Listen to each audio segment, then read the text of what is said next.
How's your Taco Bell receipt more expensive than your prenups?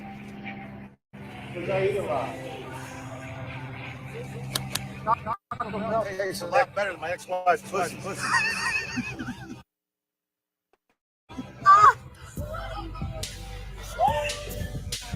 It's time for the best podcast around. Grab a cold one, sit back, and enjoy the show. This is Corner Pub Sports. Hey, this is Jason Martinez from 97.5 The Fanatic and the Stick to Hockey podcast, and you're listening to the drunkest, craziest motherfuckers this side of the Mississippi. Corner Pub Sports on Wildfire Radio. Pub Sports.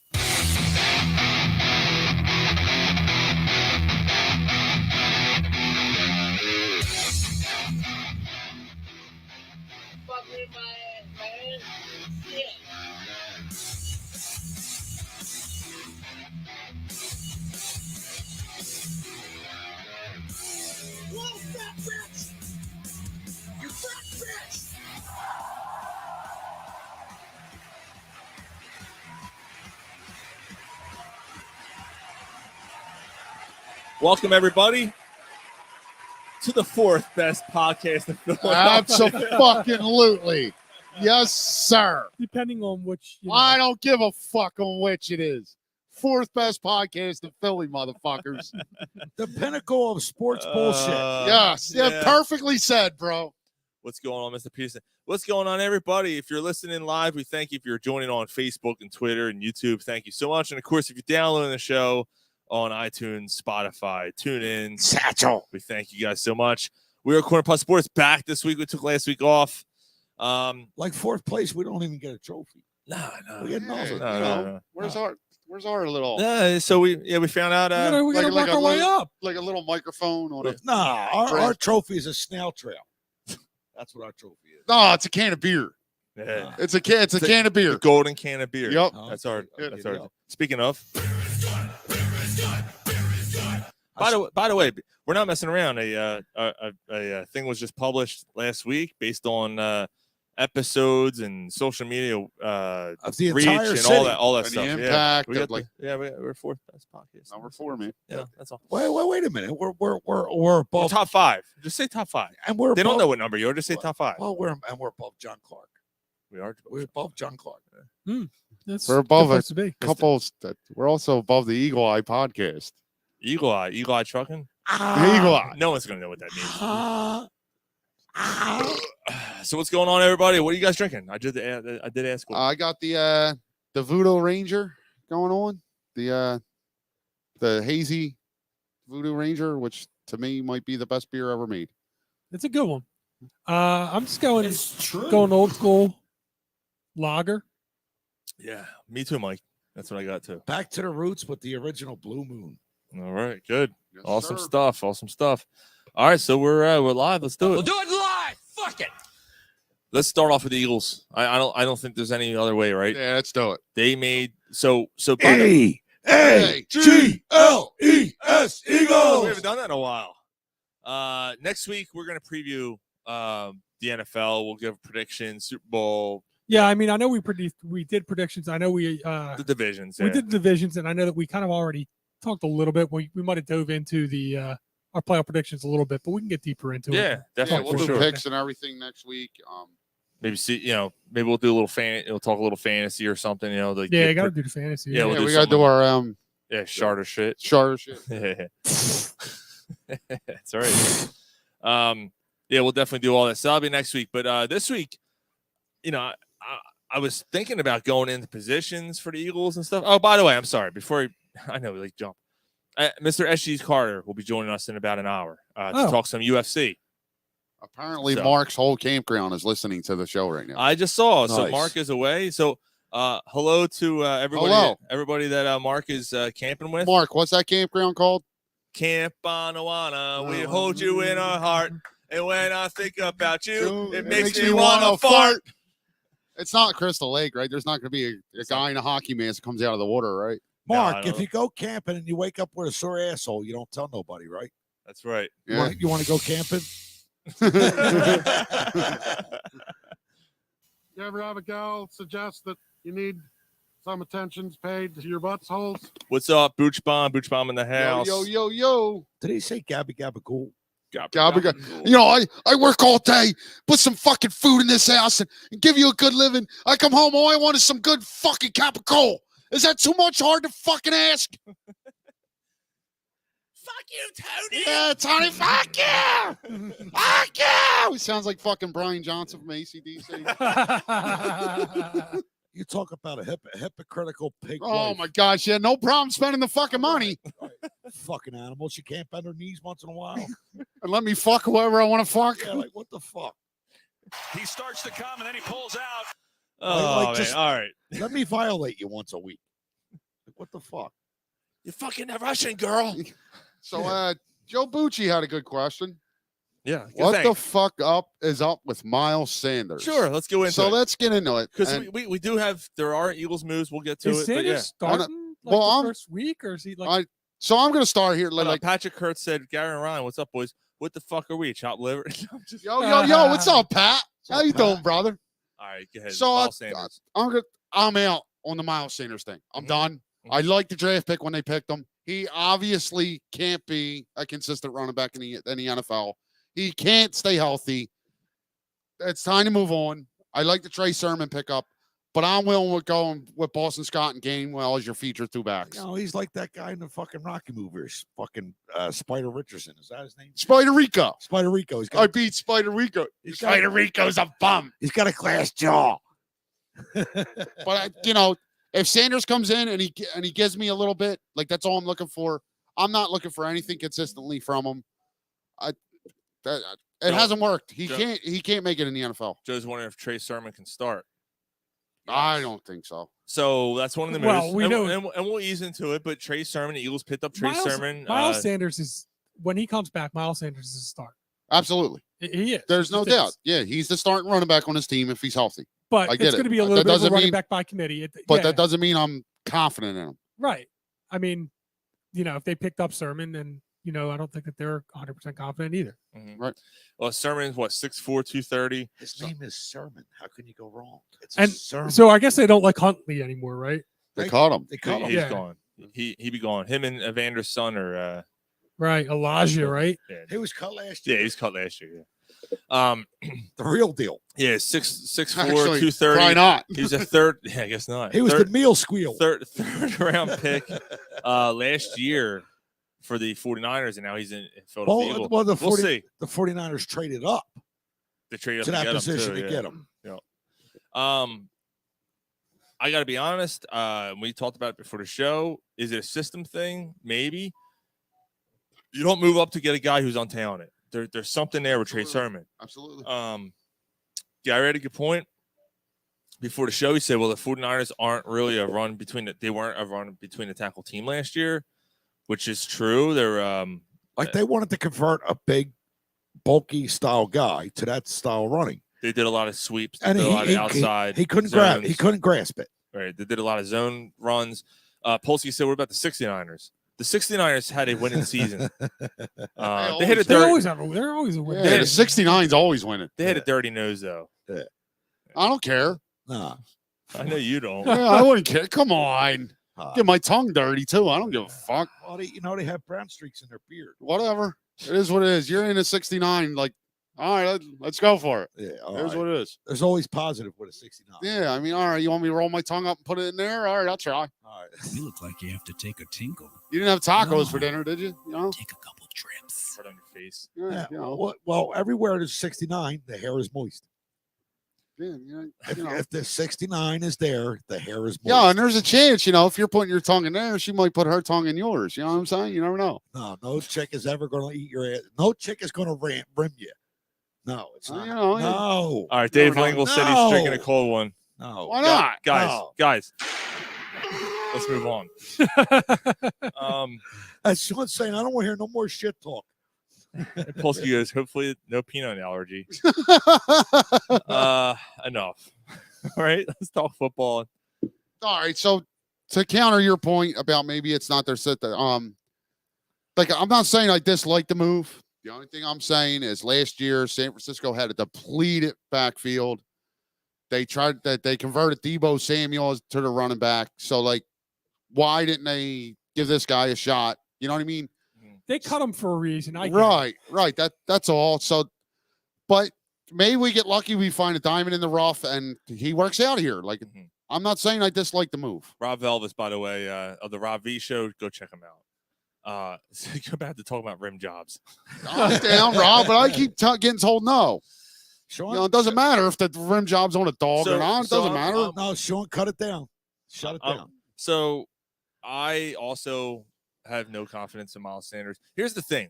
Miles Sanders averaged 5.5 yards a carry last year, which is that's phenomenal. It's absolutely phenomenal. He saw the end zone a total of zero times last year. He didn't have one? Not one.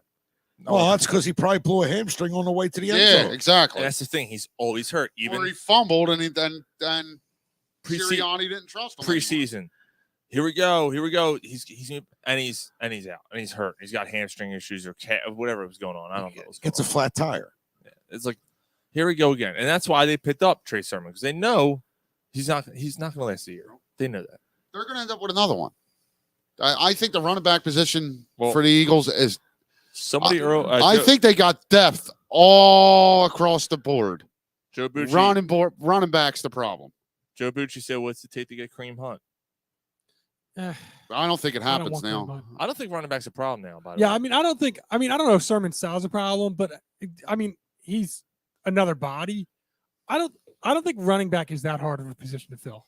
I feel like it's the easiest position to fill in football right now. I get there. I get you there. Absolutely. Especially when Gary made the point, especially with this offensive line. Right. You get a running back that holds onto the ball, knows how to hit the gaps. He's going to have some success with this offensive line. Yeah, they're a dime a dozen. And they have a deep room now. They have 4 guys who we all I don't know about Chase Sermon, but the 3 of them we've seen in action. You know Gainwell, you know what his strengths are. We also know his weaknesses are. Same thing with Boston Scott. And we know Miles Sanders can run the ball when he gets the right. Miles Sanders can take it to the house anytime he touches the ball. When he's healthy. They just don't give him the ball enough. Right. Well, they don't. Last week the media asked the running backs coach, like, what are you guys going to do for the pounding in between the tackles, short yardage back? Boston Scott's our guy for that. No, he's not. He's 5'4". Like, he's not the guy that can do that. Well, he's not. That's why they got Trey Sermon. That's why but Boston Scott's probably the most trustworthy back on the team. I'm not taking anything from him. No, I'm just saying he's the one you could trust the most. Like that game against the Browns, the first fucking 5 minutes was all Boston Scott. Mm-hmm. Again, like even Peterson had it for him when Peterson's last year. Like, yeah, he did. You could trust him. Yeah, like you could, you know what you're going to get from him. Granted, I think Sanders was hurt that year, but still. Well, what else is new? Yeah. Yeah. So I mean, and the other thing is like, you can get rid of Sanders and invest a 3rd or 4th round pick in somebody that's just as talented as Sanders. Because running backs, you get maybe 1 in the 1st round now. You get 1 or 2 in the 2nd round. Yeah, but you got like the 4th or 5th best college running back in the 3rd or 4th round. But this is his contract season. Like, he needs to find a way to work through some of these injuries just to have a job next season. Well, yeah, I mean, I understand that, but I'm just saying, like, I'm not worried about whether we keep. Yeah, I don't. I don't care if he ends up in the NFL next year. I care. I don't want him. I know he next cares. Year. Like, and I get what you're saying. Like, you think that he needs to sing for his supper, and that you're going to be able to get him get the best out of him. Right. That's what I'm saying. Like play through your injury. Quit being a pussy. Needed 2 thrusts to get it in. I don't. He's just not that guy. I don't think, man. I mean, I don't know. Like, I don't know enough about hamstring injuries to see whether you could play through them or not. Most guys don't. Right.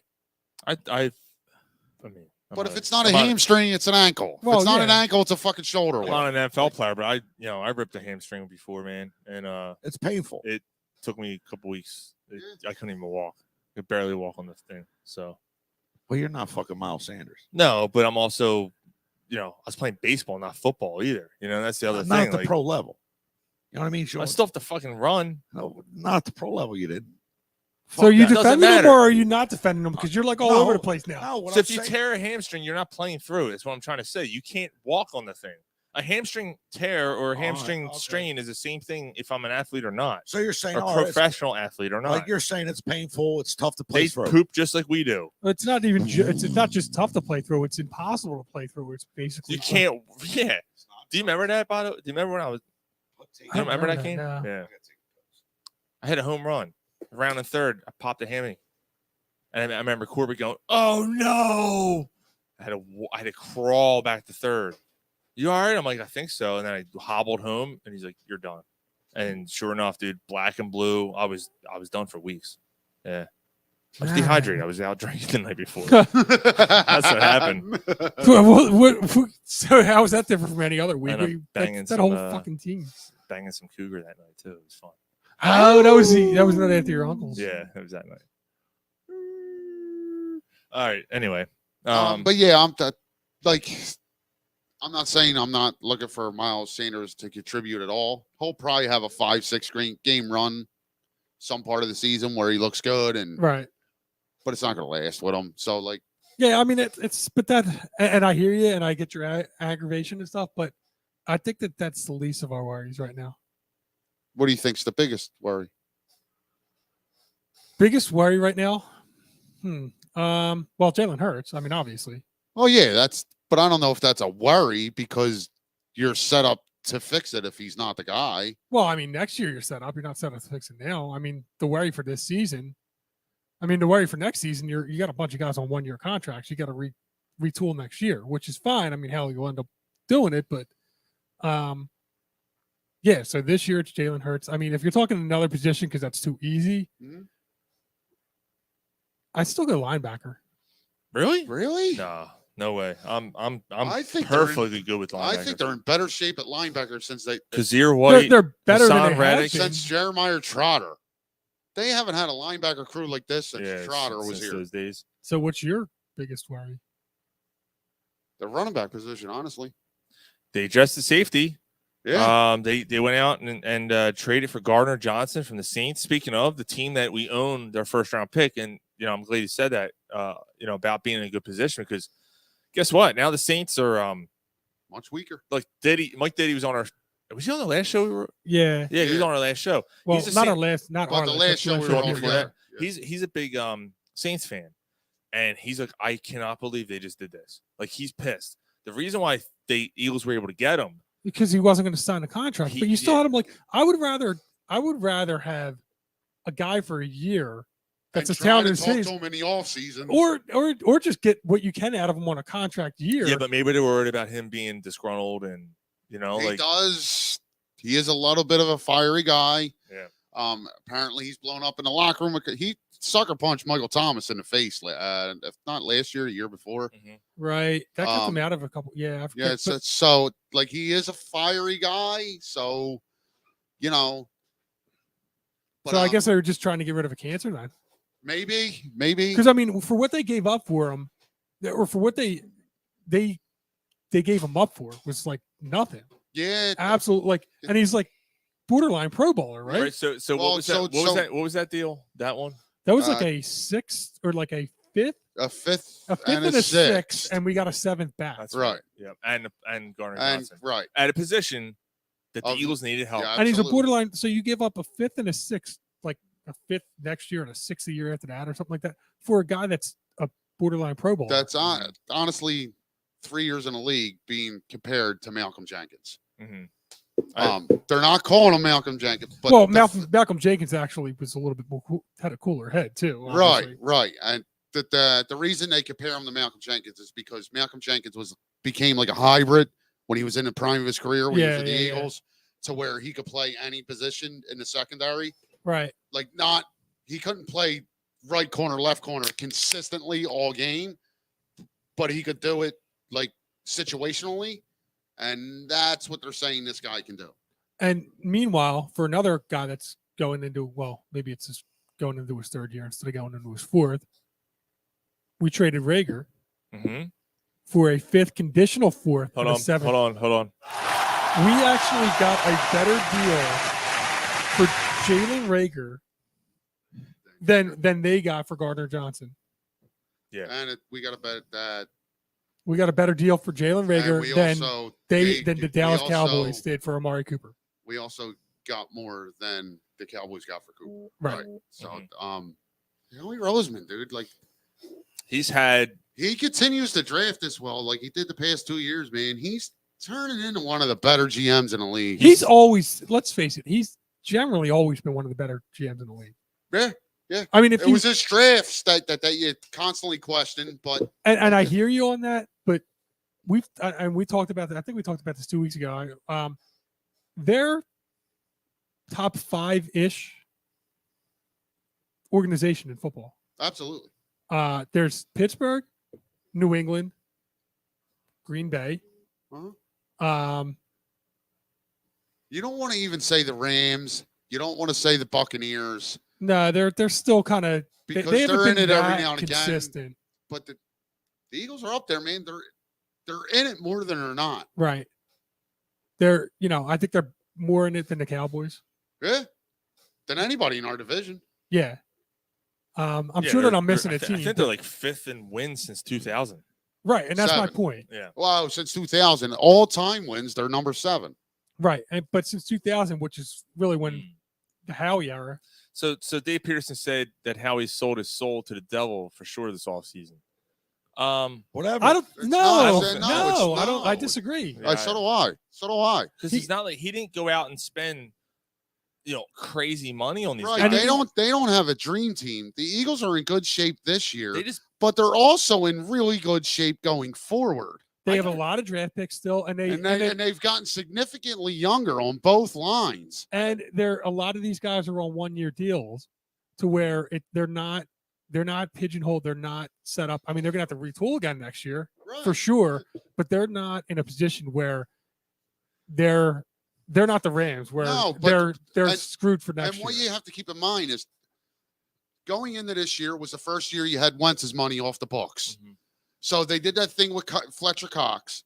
Yes, his money's on the books for this year, but if they didn't do that, Fletcher Cox was on the hook for 5 more years. Right. So you go in the next offseason, you don't have the massive contracts on your books. Cox is gone. Graham could be gone. Kelsey's gone. You will have a massive contract if Hurts performs, because the Eagles don't wait even if the Eagles don't wait, if Hurts performs, you can't send him into the 23 season on his last year of his contract. That's what I mean. So if he performs, he's probably getting close to 90 to 100 million guaranteed. Wow.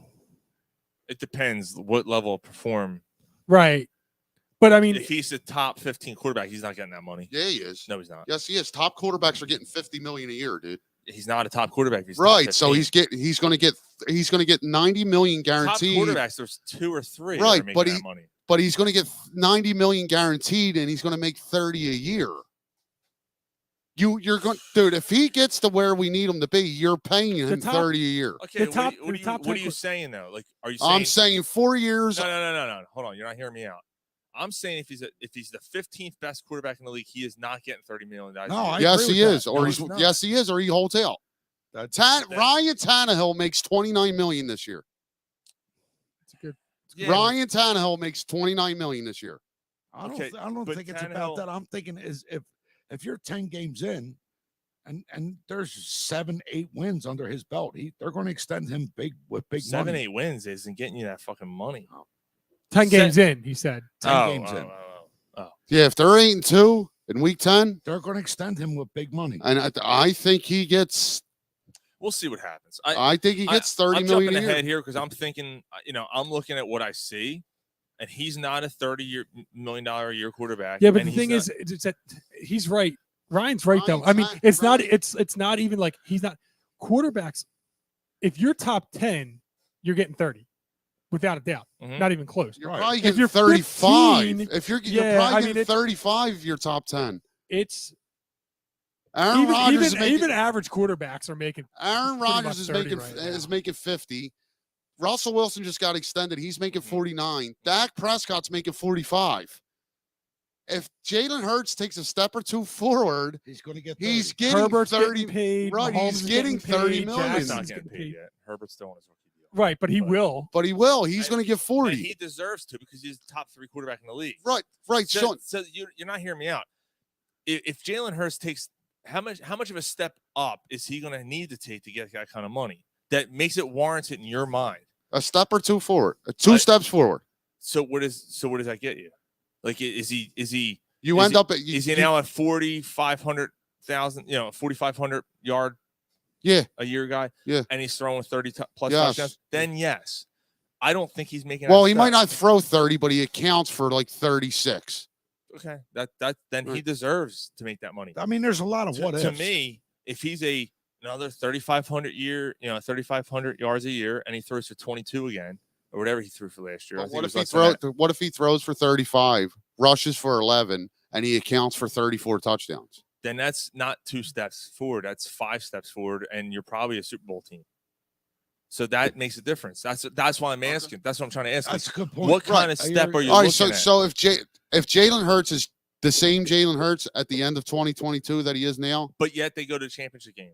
I'm letting him walk. See, I'm not paying him. See, that's You're gonna let a Yes, you're gonna I'm let a not paying- quarterback that carried you to a championship game walk. No, because if he's that same quarterback, he obviously didn't carry you to the NFC Championship and that's game. why Something else did. The defense did. The offensive line did. Who cuts a quarterback that takes the team? I to the don't championship? care who. 49ers Right, the almost did. Niners just did it. almost did it.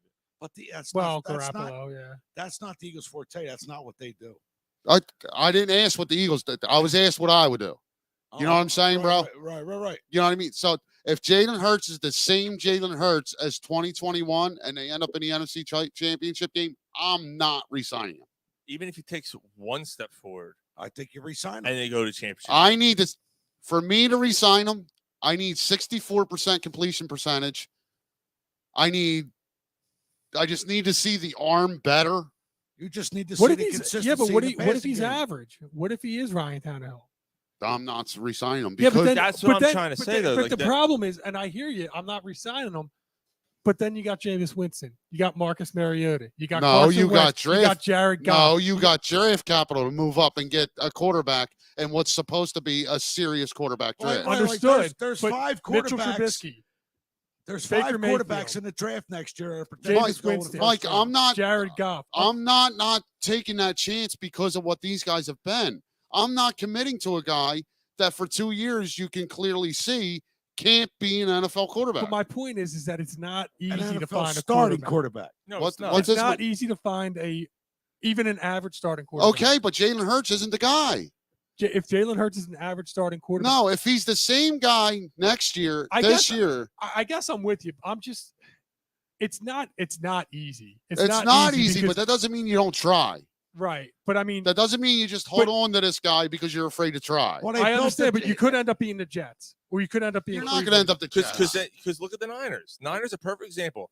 Garoppolo was average. He was just okay. He took them to a Super Bowl, and then he took them to the championship game. And they're like, no, we can see the Right. weaknesses here. He's not working out.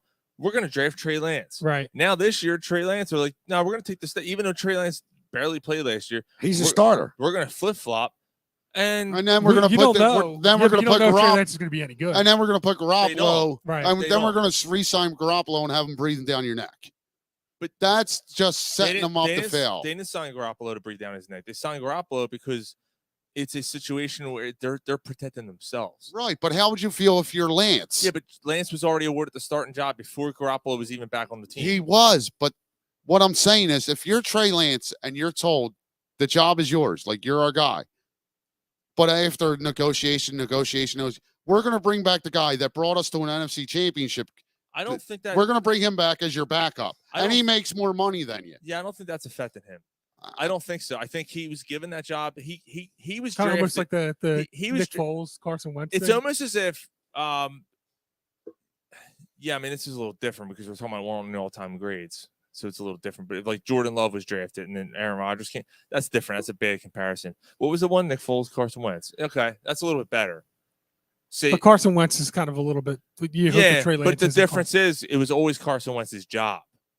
It wasn't always Jimmy G's job. And they saw the weaknesses and they knew it had, because last year, before they even drafted Lance, there was talks. This isn't going to work. Like, they know what the weaknesses are here. He's a game manager. They But know, I meant like they I know meant like he's Carson not- Wentz Yeah, was a but Trey the- Lance. But but whatever. It doesn't But matter. things have changed a little bit. The 2 years that Garoppolo was there, when the team was 100% healthy, they went to a Super Bowl and an NFC title game. But not because of Garoppolo. It's not because of not Garoppolo. Garoppolo is about as average can get. You think they go to the NFC title game with Trey Lance as their starter last year? Last year? Garoppolo had a good year, dude. We don't know what Trey Lance Debo is. Samuel had a good year last year. Whatever. Debo Samuel had how many yards after the catch? Okay, How but many who long got him the touchdowns? ball? Who got him the ball? 'Cause you can't take it all away from Garoppolo. I'm not, dude. but I don't know what Trey Lance is to say whether or not Trey. That's Lance what I'm gets him saying. there. You know what Garoppolo is. All I'm saying is Garoppolo is the game manager. Garoppolo is Trent Dilfer. the only point I'm trying to make is you have a second-year quarterback, and you're saying the keys are yours. You're our guy. But we're bringing back the guy that when our team was 100% healthy, we went to a Super Bowl and an NFC title game, and he's going to make more money than you, and he's going to be your backup. What if the team is 2-4 after week 6? You don't think that fan base is screaming, put Jimmy G in? Well, the fan base might. I think the fan base. It's just undue pressure that you're putting on a second-year quarterback. I think it's a little different because when he was drafted, everybody knew because they had an early pick last year because they sucked the year before. Mm-hmm. When they drafted him, they knew he was the heir apparent. They knew that, and he knew that. So now he's given the chance. He was already given the keys when he was drafted. They knew it was just a matter of time. That's my argument. Like, they already knew that he was going to. When be you draft a quarterback that high, you put up or shut up. Last year, I mean, before the season started, they were like, Trey Lance should probably start, and we're going to stick with Jimmy G. And Jimmy G played okay last year, and then I think he missed. I think Jimmy G missed 3 games. Yeah, so Lance had a couple games, and I don't think Lance looked great in those games, but again, and also my only point is I think you're putting undue pressure on a second-year quarterback. I think you should have just moved on from Garoppolo. That's all. Do you think? And we're kind of getting off topic for a second, but we're talking football, and that's what we do.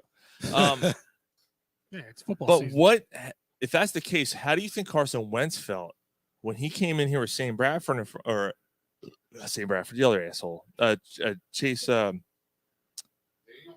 Daniel? They had Chase Daniel, and like, Chase Daniel's gonna be our starter.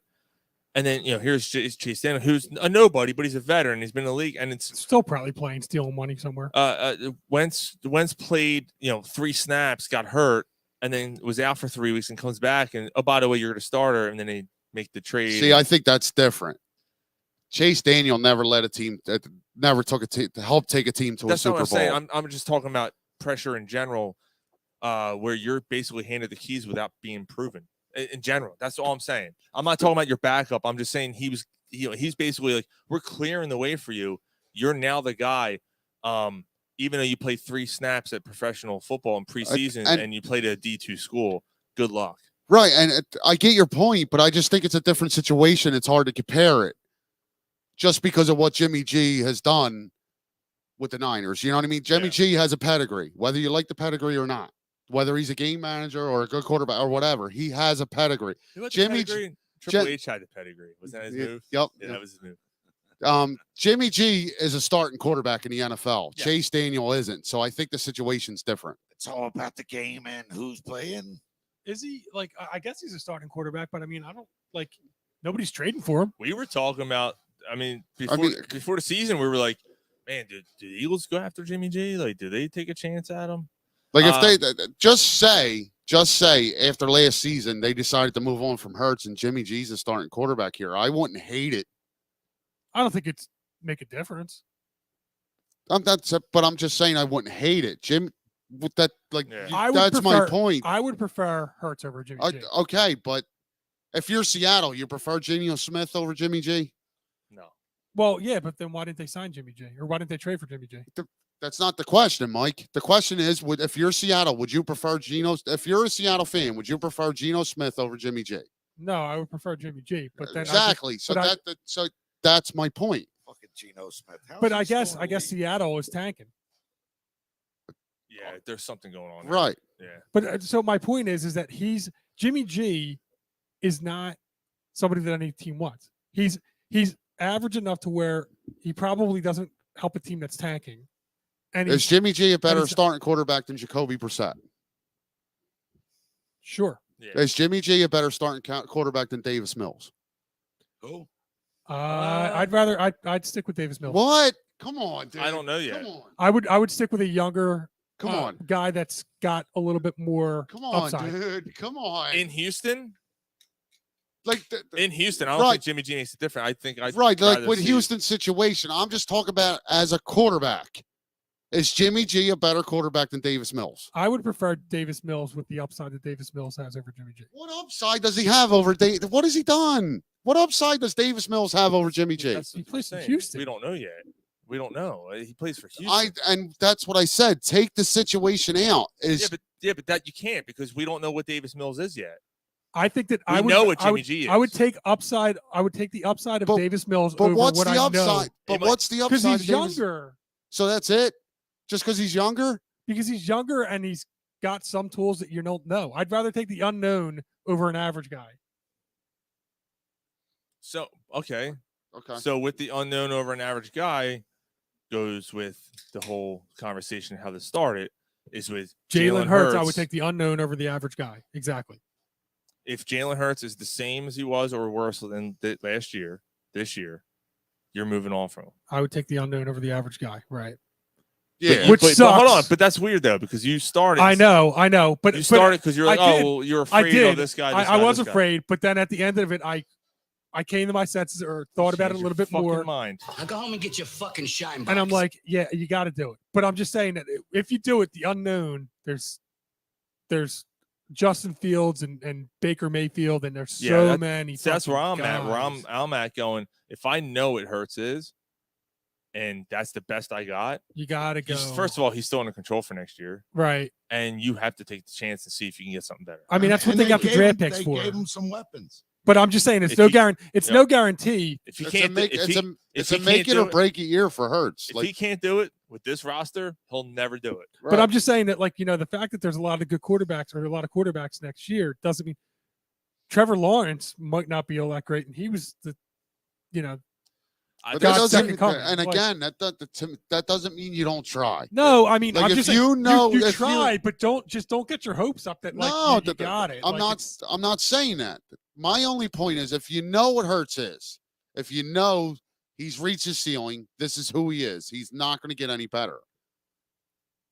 I'm moving on. Right. Okay, I got draft capital. I'm trying to get one of these top quarterbacks in this for every draft. Joe Burrow, there's 3 guys that miss. Right. So to recap the last 10 minutes, Mike argued with you about that, and now he came around, and now he's with us. I'm just saying it's a 25% chance. I guess you take that 25% chance over the average, and I don't know. Like maybe exactly. Thank God we don't know. I hear you now. I hear it's such a crapshoot. I hear you, Mike. Maybe his brain was spilled with Opies. Dave wants to know. Dave Peterson wants to know. Deserved that one though, Mike. Do you think Gardner Minshew can win with this team if Hurts? No. If Hurts can't. No. Gardner Minshew is a top 5 backup quarterback in this league. He'll win you a couple games. Right. He's not going to take. He's a backup quarterback. Get over him being your starter. Yeah, man. shave your porn mustache. All right, so let's get back at it real quick, and then we'll change gears real quick with the Phillies, and then we'll have SG Card on in a little bit.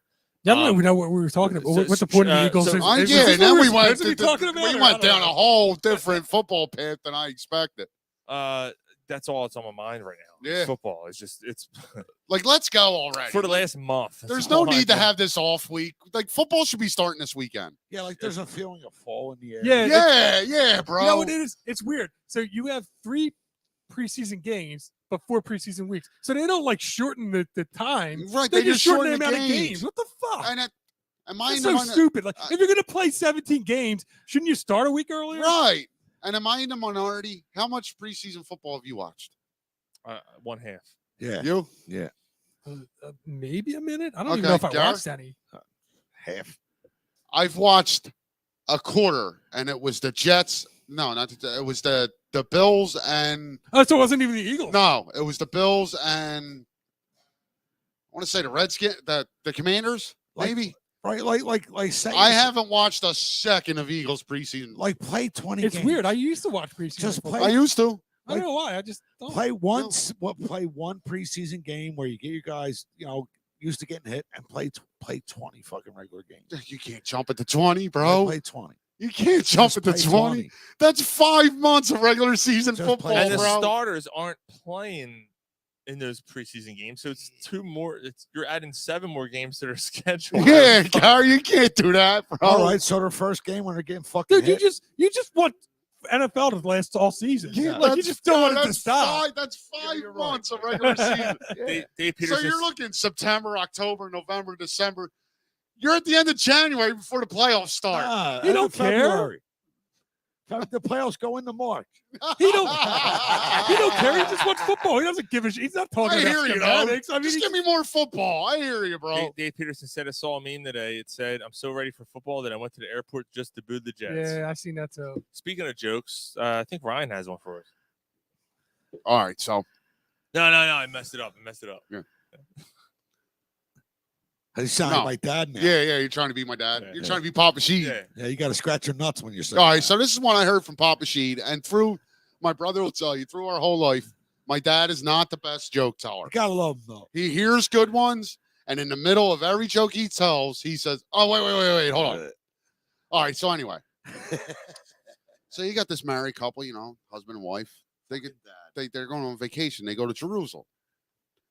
Why not go to Jerusalem? We've never been there, so Who's going there? So anyway, so they're there, 3-4 days, enjoying their time. Suddenly, the wife dies. She has a heart attack. Boom, she's dead. Husband, oh my God. So he calls the Undertaker, right? So the Undertaker, he's over there. He's consoling him. Rest in peace. So he's consoling him, and he's, so, okay, sir. Unfortunately, we do have to talk numbers. So he says to him, look, I can bury your wife here for $1,000. Or we could ship her over back to the United States, and it's going to cost you $20,000. So, you might want to weigh your options. Bury that pig right here. So the husband says, well, after careful deliberation, I think I'm going to decide to bury my wife here.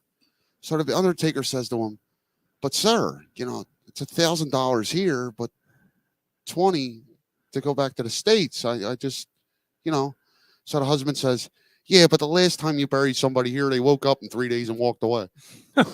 Get this through your head, you Jew motherfucker, you. Not bad. Not bad, right? Like, I'm sorry that your wife died. She's an animal. Let's put her in the ground. You could take 3 more wives in this country. It's actually true, isn't it? Get this through your head, you Jew. So, my dad told me that last night, and he classically fucked it up. But, I thought it was a good joke. I'm pretty sure that you said that you wanted to bury her here for the 1,000, so I think you fucked it up too. Oh, did I? Probably. Yeah, no. I don't think so. That's think all you right. have- I don't know. Whatever. We got the gist. I don't know. You said. No, I thought you you said. I gotta thought listen you to said. the But no, playback. wait a minute. No, I thought you said. No, I thought you said. Wait, you said. All right, so we're gonna we'll really get into football next week, and I think it'll be a little safer for all of us because Mike and I have a draft against each other on Monday. Ryan and I are in a draft tomorrow. Fantasy. We're also in a draft on Tuesday. And I don't care about that. Well, but the show will still be over, right? Or, the show will be. Gary just after crawls this. under a rock. Gary. Tune in. Come and suck my cock. Mark's back. What's up, Mark? We're a little bit more free to talk about fantasy and stuff. But we'll get Yeah, into fantasy especially it's going to football be next interesting week. because We're doing picks we're, next week. Sean and I are Yeah. picking right next to each other in Yeah. the draft on. Yeah. So Monday. predetermined, pre idea when we're doing picks next week. They're Yeah. holding each other's balls. I don't like the Eagles week 1. Oh, by the way, are we doing the? No. Is that thing happening? Yeah, I guess so. It is. Okay. I So last year we gave the money for it. Okay. No All right. picks. All right. Yeah, we do picks, and we'll do that you- next week. Did you get the email? For You didn't get the memo? Email. You get the Oh, memo? for that thing we did last year? Yeah. What we do? Mike, I've had so many emails with the house and shit. Yeah. Ask whoever to send it to me again. Didn't you get the memo? I don't know if I could. I need your I'll work- TPS reports. I don't know.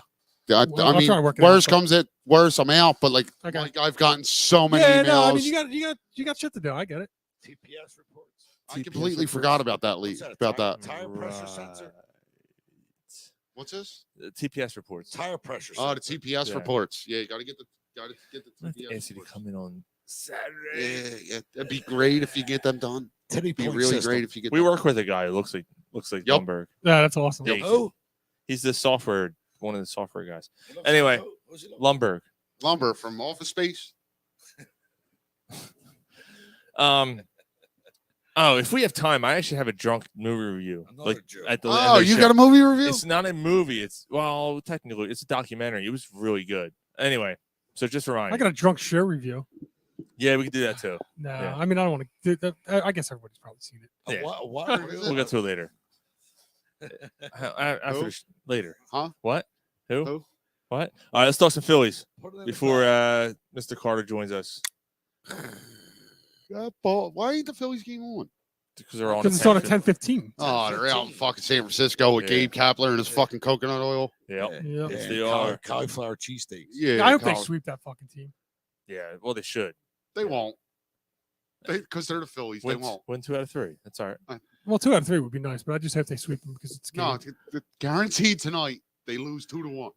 Yeah, Guaranteed. so That's about it right. was a rough week. Who's pitching? Yeah. So we're getting close. It doesn't. You know what's weird? It doesn't seem to matter who's pitching for the Phillies. No. They could all throw a gem or they could all get beat up. Every single And one they of them. could score 18 runs or they could score none. That's why this team is so dangerous. That's why they're so dangerous. Yeah, because They they're could get, so they could get unpredictable. On our swept or they hearts. could sweep a team Yep. in a heartbeat. They haven't swept. They haven't gotten swept. They No, could I'm get saying swept. they could. Yeah. Or they could come out and score 46 Yeah, I mean, runs they in haven't 3 gotten- games. They haven't gotten swept. They lost 3 or 4 to the Mets, and they lost 2 or 3 to the Diamondbacks. The last They've 2 series that also- they lost. This team has a knack this season of winning Nah, Sharona. 4-game series. Oh, little pretty one. It's like- Pretty one. Is this a 4-game series? Serona. Is this a 4-game series with the Giants? I think it's. Yeah, it goes Friday to Monday, doesn't it? They're I think playing that's it. 4 days. Yeah. Yeah. Okay. Last time I checked. Well, I didn't know if they played on Monday. I mean, Speaking of, they're. I mean, of course, they play the Giants every year out there, but next year, I think it falls on another weekend, but it might be a holiday weekend when they play the Giants. that's what they're doing this week. Yeah, that's true too. But it'd be kind of a cool trip. Go Yeah, it back would out be. there and see Oracle Park. The outside of it was awesome. Yeah, the inside was nice, man. It was a good time. Yeah. I'll get there, man. I need a couple years. I'll get there where I could do that kind of shit. Getting there. Me too. I need my kid to grow up a little bit. Yeah. I need to grow up a little bit, Wow. and then maybe I'll be allowed to go. A couple years, I'll be able to take Stop Corey, shit take in Corey my to that pants. shit. Yeah. Fucking Start love using a potty. Mhm. You using a potty, Sean? Yeah, How's that going, man? Trying to. Yeah. Yeah. Did- You just did- don't know. You lose do you- control. But do you get a cookie when you do it? Like, do you get a snack, like I a get prize? peach. I get a peach. He gets Yeah, a peach. yeah. You don't get the fist in your, No, Sticks his balls. Is the in coach around when you Sticks his do? balls in the peach pit. no, the coach isn't around. I think he's dead. Oh, he's dead. I'm pretty sure he's He dead. would have loved to see that. Yeah. He would have taken. He got rimmed to death. Yeah, Oh, I'm sure. my ass. I'm sure he would have helped you wipe your ass. Oh. get your dick and your pussy all covered in shit. Hey, Mark, how's the camping trip? Everybody still listening? Nom nom nom nom nom nom nom nom. No. All right, so we're about a month away here. Fucking Jeremy Rimmer. Jeremy Rimmer. Right? Jeremy, What the fuck, man?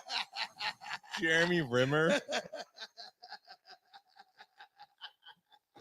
Is that going to be the name of the show? Oh boy. Um, You made him go away. Jeremy Rimmer. That's the name of the show. Hawkeye with Jeremy Rimmer. Brown Eye with Jeremy Rimmer. Ah!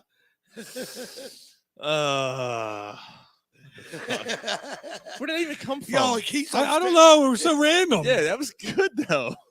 It took me a second. Did he just say? And Ron's headphones went down. He's like, he said Jeremy Rimmer. Brian's outside smoking a cigarette. Like, what's the matter with him? Oh man. Why am I related to that guy? So, We're Yeah. a month away from the Phillies possibly being in the place. Finally, I can get the sentence out. Christ. For the last 10 years, they have a chance to finally make the playoffs. yeah, and it looks more legit. They're, 3.5 up on the last wild card spot now. And their schedule's not that bad. No, It's a West Coast trip's always a little bit tough. Yeah. I'd rather they get the last wild card spot. I thought about that, but St. Louis is playing pretty well now too, though. They'll be fine. But the Phillies beat them. They in did. Regular season. They did. So you technically have a 4-game lead on them. But so still, would you rather play the Cardinals or the fucking Braves? You want to play the Cardinals? Oh yeah, that's right. Yes, they would. The Central. Yeah, you're right. Of course, I'd rather them play the Cardinals. Well, then, so he's talking about they only have a half. They only have a half game lead on San Diego, right. for the last spot. So right now they're the 6th and will play the Braves, but they're a half game from being the 7th and playing. They are the only half game up. On it is Padres. now. I think that's what I heard. Christ, the Padres were sucking for a while. Yeah, the last 6 weeks or so, they've suffered some significant injuries. So with that being said, if they can stay 10 games above 500, I mean, your positioning's still good. So you're staying 10 games above 500, and then you got some of your guys that are hurt are coming back. So now when your guys are coming back, now you're going to get into the postseason where you need these guys to be healthy. Does 91 wins get you in? What's it, 91 and 71? Yeah, right? 91 to get you in. Yeah, I think so. Three wild card teams. If you're a 90-win team, you should get in. Yeah. But I mean, like the Phillies are the type of team where if they just skip in, they can make noise. I'm not saying they go. We were just saying that, like they could get bounced in the first 2 games because there's 3 games series, right? They could get bounced, or they could. Right. Make noise. You're 100% right, Mike. That could go either way. Right. But I mean, just to be as a Phillies fan, I just want to. Yeah, I mean, I'm excited. Some fun shit to look forward to. I have. It's been a while since we've had playoff baseball to watch and if you remember, like a month and a half ago, like this bullpen and they're pitching like it was aces. Then they're struggling a little bit because they suffered some injuries. So if that pitching is coming back and you're going into the postseason and that pitching gets back to form, who knows? Right. Like, who knows? Like, this could be a team that sets records and puts their fucking faces on the front of the Daily News. Or it could be, please shut the fuck up. I don't want to watch this no more. Mm-hmm. You know what I mean? It could go 2 separate ways. But I mean, this is the latest into the season that I remember it being this much fun. Well, okay, that's different. Okay, they've been in contention. Have they been late September? They lost the series against Arizona 2 years ago, which basically buried them, and they lost the series against the Braves. Right, but they weren't. They were in contention. They weren't. Well, they were in contention lead. for the division last year. Yeah, but they weren't in the lead. No, they weren't in the lead. No. Yeah, they weren't in the driver's seat. There was a point where they were in the lead of a wild card spot. Yeah, like Sean's saying, they were fighting to get there. They were in a wild card race like 2 years ago, and they were in it and out. And so was it Capers last year or year before? That was the year that we got Robertson, and he got hurt. Dave Robinson. Yeah, so that was 19 or 20. It was 2019. Right before the I think that was, but wasn't that the year that they started out really hot and basically just like towards the end of the year, it was like it was inevitable that it was. They were just they were actually up in a division. In August. Yeah, but we knew there was something off with that. It was it just you could see the writing on the wall that it was falling apart. Now this team, it doesn't seem like that. That was the first year they signed Harper. That was Harper's first year. Right. You don't feel that way this year? That it's falling apart? No, that it can fall apart in a heartbeat. Yes, it can. I still have that a bit. Yeah. No, a little bit. I don't 100% trust them. Not with their schedule the way it is. I don't think that they lose. They just lost 2 out of 3 against Arizona. And got blown out. Dude, Arizona is one of the worst teams in baseball. I don't care if they're in Mars. They got blown out 2 games. That was bad. Yeah, it's bad, but then they bounced back and blew them out. It's baseball. I mean, I don't. Yeah, I'm not taking stock in that. I'm not taking stock in the fact that they got swept by the Cubs out of the All-Star break and then came back and you're right, Mike. But if you got a game where you're putting up 18 fucking runs, and then you go 3 games where you only put up 5, that's not getting it done. You're not going to get it done. Yeah, but you're up 3.5. Like, do you think that the Brewers are catching them? No, I don't. No. I think this team. They're going to make the playoffs. They're That's what going to I'm make saying. the playoffs. They will make the playoffs. That's all I'm saying. I'm not saying that they're going to make noise in the playoffs. That's all I'm saying. My overall feel about the team. There's concerns. Yeah, my overall feel about the team when I look at this whole roster, and I look at the pitch and hit and all that, everything. I don't think that they win the first round. I'm concerned. Like They could, but they don't go further than that. But I'm just all I'm saying is that at this point in the year, this is the most excited I've been since 2011. Like the fact that they're still in it, absolutely. It's September. We're talking Phillies playoffs, right? And and we're in the lead, and we're in a good spot. We're 3.5 up. That's right, pretty significant. Right. Like I'll say this about the Phillies,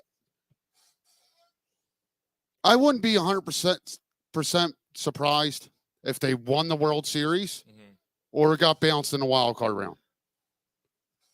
I wouldn't be 100% surprised with either one. I would be number one. If they won the World Series. I wouldn't, only because they can go in these stretches where they could shut you down defensively and with the pitching. I hear you, but they could shut you down defensively. But are they shutting down the Dodgers? How about some cheers to where we're at in September? With That's all I'm talking about. I need a beer. Oh, fucking Mike, I need a paper. they're over 500 against the Dodgers. Yeah. They're 500 against the Braves. Right. They're over. They have the tiebreaker against the Cardinals, the Padres, the Brewers. So like they can beat the better teams. They've proven they can. Yep. So like that's where I'm at with it. I wouldn't be blunt. Well, he's just said that that's what I'm saying. They have in the regular season. They have right. They're over 500 against the Dodgers. They're better than the Cardinals. They're better than the Padres. But you might not even play the Mets. And if you play the Mets in the playoffs, you never know. It might turn into one of them situations where you got dominated in the preseason, the regular season, and you beat them in the playoffs. We talked about that. You never know. The World Series year. Did they get dominated by the Dodgers and then beat them or something? I think they were bad against the West Coast teams the year they won the World Series, and then they won that series 4-2. So we were just talking about before the show. We were talking about the Braves last year. The Braves last year, they were in a tight race with the Phillies for the division, and which would have also got you into the wild card. The Braves get in, get hot, win the World Series. This is very similar to the '93 season. You think so? No, I disagree, Gary. They were in first place wire to wire. Yeah. 93, they were in first place wire to wire. Wire to wire. They were the first team in the NL East. My grandfather had a Well, who's the guy? He just passed away. He bought Pink Philly and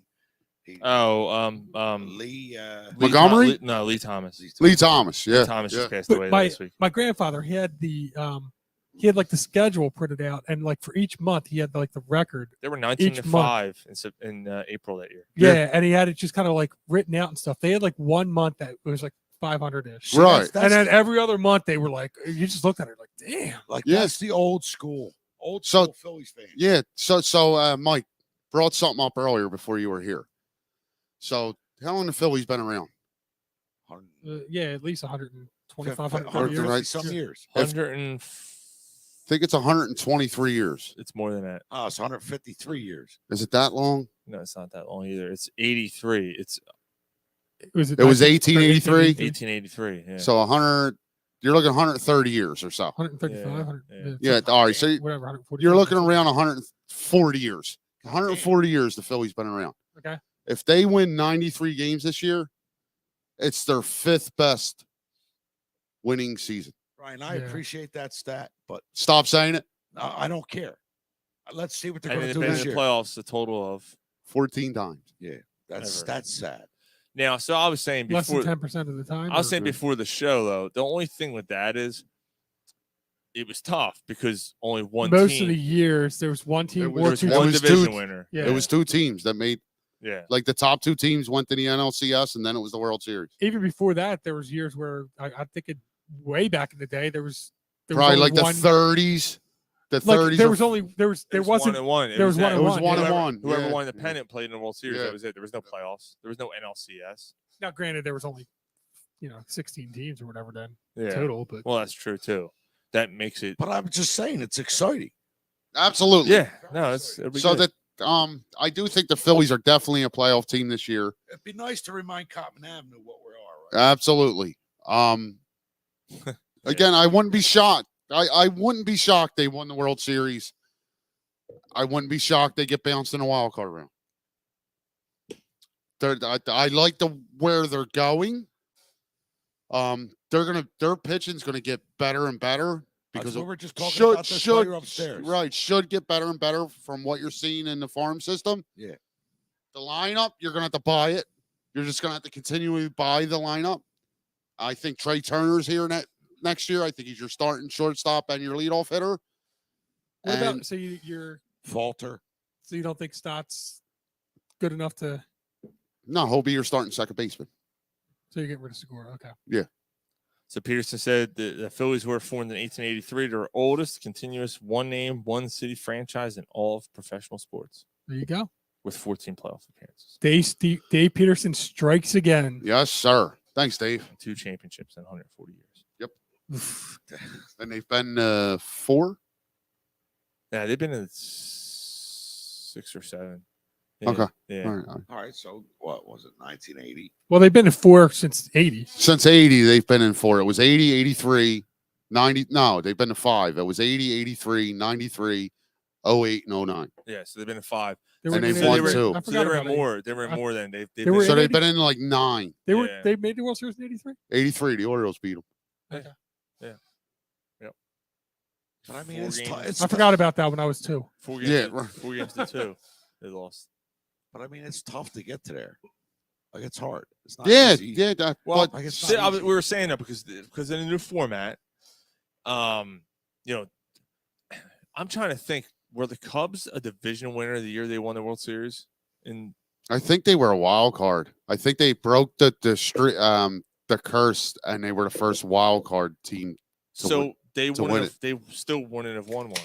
No, they went up. You know what I mean? Like, the playoff format didn't change. Right? So with the format changing, more teams get a chance to get in, more teams get a chance to sneak in. Right? We talked about it. The Phillies would have been a playoff team for how many years over the last 14 years in a row, from 08. No, from 03 to 17. I think they would have been a playoff team if the format was the same it was today. Really? I could be wrong on the years, but it would have. Yeah, I could be wrong on the years, but it would have been 14 years in a row. Huh. That they would have made the playoffs if the format was the way it was today. So the Phillies were only in 7. They were in 7 World Series. So before 1980, they were only in 2. Yeah. Right. Yeah. One was that So 50s whiz kids or something? So 100 years. So 90 years. 90 years they made 2 World Series. Did they win it? Closer to 100. I thought that they won it with the whiz years. kids, didn't they? No. 1915 and 1950. No, they both lost. They lost to the Yankees. Yeah. Okay. And then 80, 83, 93, 2000. So for 100 years, they went to 2 World Series. But I think the 50s, back in the 50s, I think is when there was only the one pennant. So they had won. Mm-hmm. Yeah. Was that the year that they beat out the Mets or something? It was some crazy. Or no, there was a year that the Mets beat them out or something. There was probably only one division or something. Oh, the bad year. One of the big collapses Yeah. at the end. Yeah. Anyway, no, so I mean the Phillies had a bad series, got the balls beat off of them in 2 to 3 games. I don't know but by the way, I don't know if our guest is coming on. Oh, All right. I haven't heard a thing. So it's, what's your biggest concern? I mean, it is what it is. My biggest concern is, but out of that series, out of that 3-game series with Arizona, what was your biggest concern coming out? Scott said, that suck. Yeah, Nice. damn straight, Scott. my biggest concern out of that series. I don't have a concern about the series. I do. I do. I have one concern coming out of that series, and it's the same thing we've seen over and over and over. Aaron Nola. Oh, you're saying in Nola collapse? Is it the Nola collapse, or is it just one of them games? It's 2 starts in a row, I think, for him now. No, his last start was his best start of the year. His best start, maybe, of his career. Maybe I was thinking of Wheeler. The last Yeah, but you know what? Yeah. But I think it was like, I think 3 of the past 2 of the 3. Like he had a couple against like. You have to look up the last couple games. I think he's had a couple. It's been up and down at least. I just know the start before that was probably the best start of his career. Yeah, you're right. But I think the start before that was kind of like sketchy, and then it was like, and then it was that start against DeGrom where he was lights out and only gave up 1 run. Right. Yeah. So that's my only concern. I hope it's not. I hope it's not that typical Noah collapse.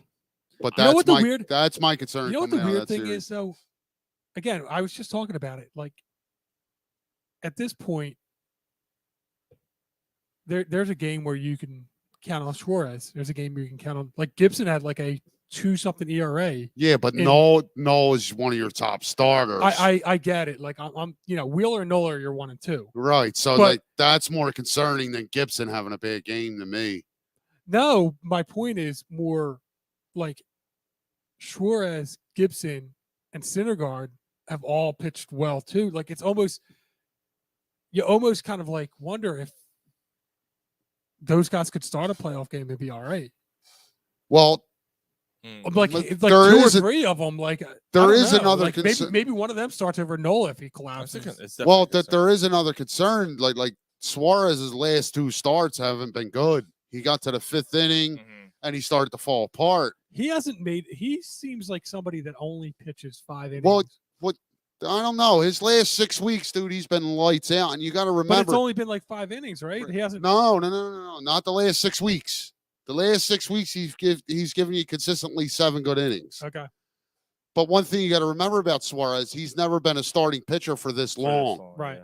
So is he starting to? That's why I feel like you're supposed to get Wheeler back on Tuesday. You go to 6-man rotation. If Wheeler comes back Tuesday, I'm shutting Suarez down for 2 weeks. Might be a bad idea. Yeah. Keep Falter in there. Right. Yeah. Or go to 6-man rotation. Start them every 6th day or something. Start everybody every 6th day until you get to the playoffs. I wouldn't. I mean, like, Wheeler could probably use a little bit. And you're supposed to get Eflin back. Eflin should be able to give you a game or 2 through the course of September. Or just roll a Falter. I mean, I don't know. Either way, they got to figure out a way to get Suarez some rest. I think that's a good point. I mean, he hasn't pitched. Well, remember last year when he came in, he pitched well, and we were getting frustrated because they were pulling him after 5. Right. What the fuck? Oh, his pitch count, because his pitch count. He's never pitched as much. He's pitched 80 pitches here in 6 innings. We got to pull him. I'm like, come on. Right. Let him go. We talked about it on the show last year. I remember that. Like, let off the reins. Let him fly. Let's see what happens. And they didn't. They never did until maybe his last 4 starts of the season. And now this year, he's treated as a normal starter, where it's till you look like you don't have it anymore. We're going to keep you in. And he was working on a couple pitches. He struggled earlier in the year, but the last 6 weeks he's been, except for the last 2 starts, he's been lights out, man. Yeah. It'll be interesting in the playoffs when you only need 3 starting pitchers. Nah, you need 4. Well, I mean, in the wild card round, you only need 3. Okay, Can you count on Aaron Nola to pitch on 3 days rest?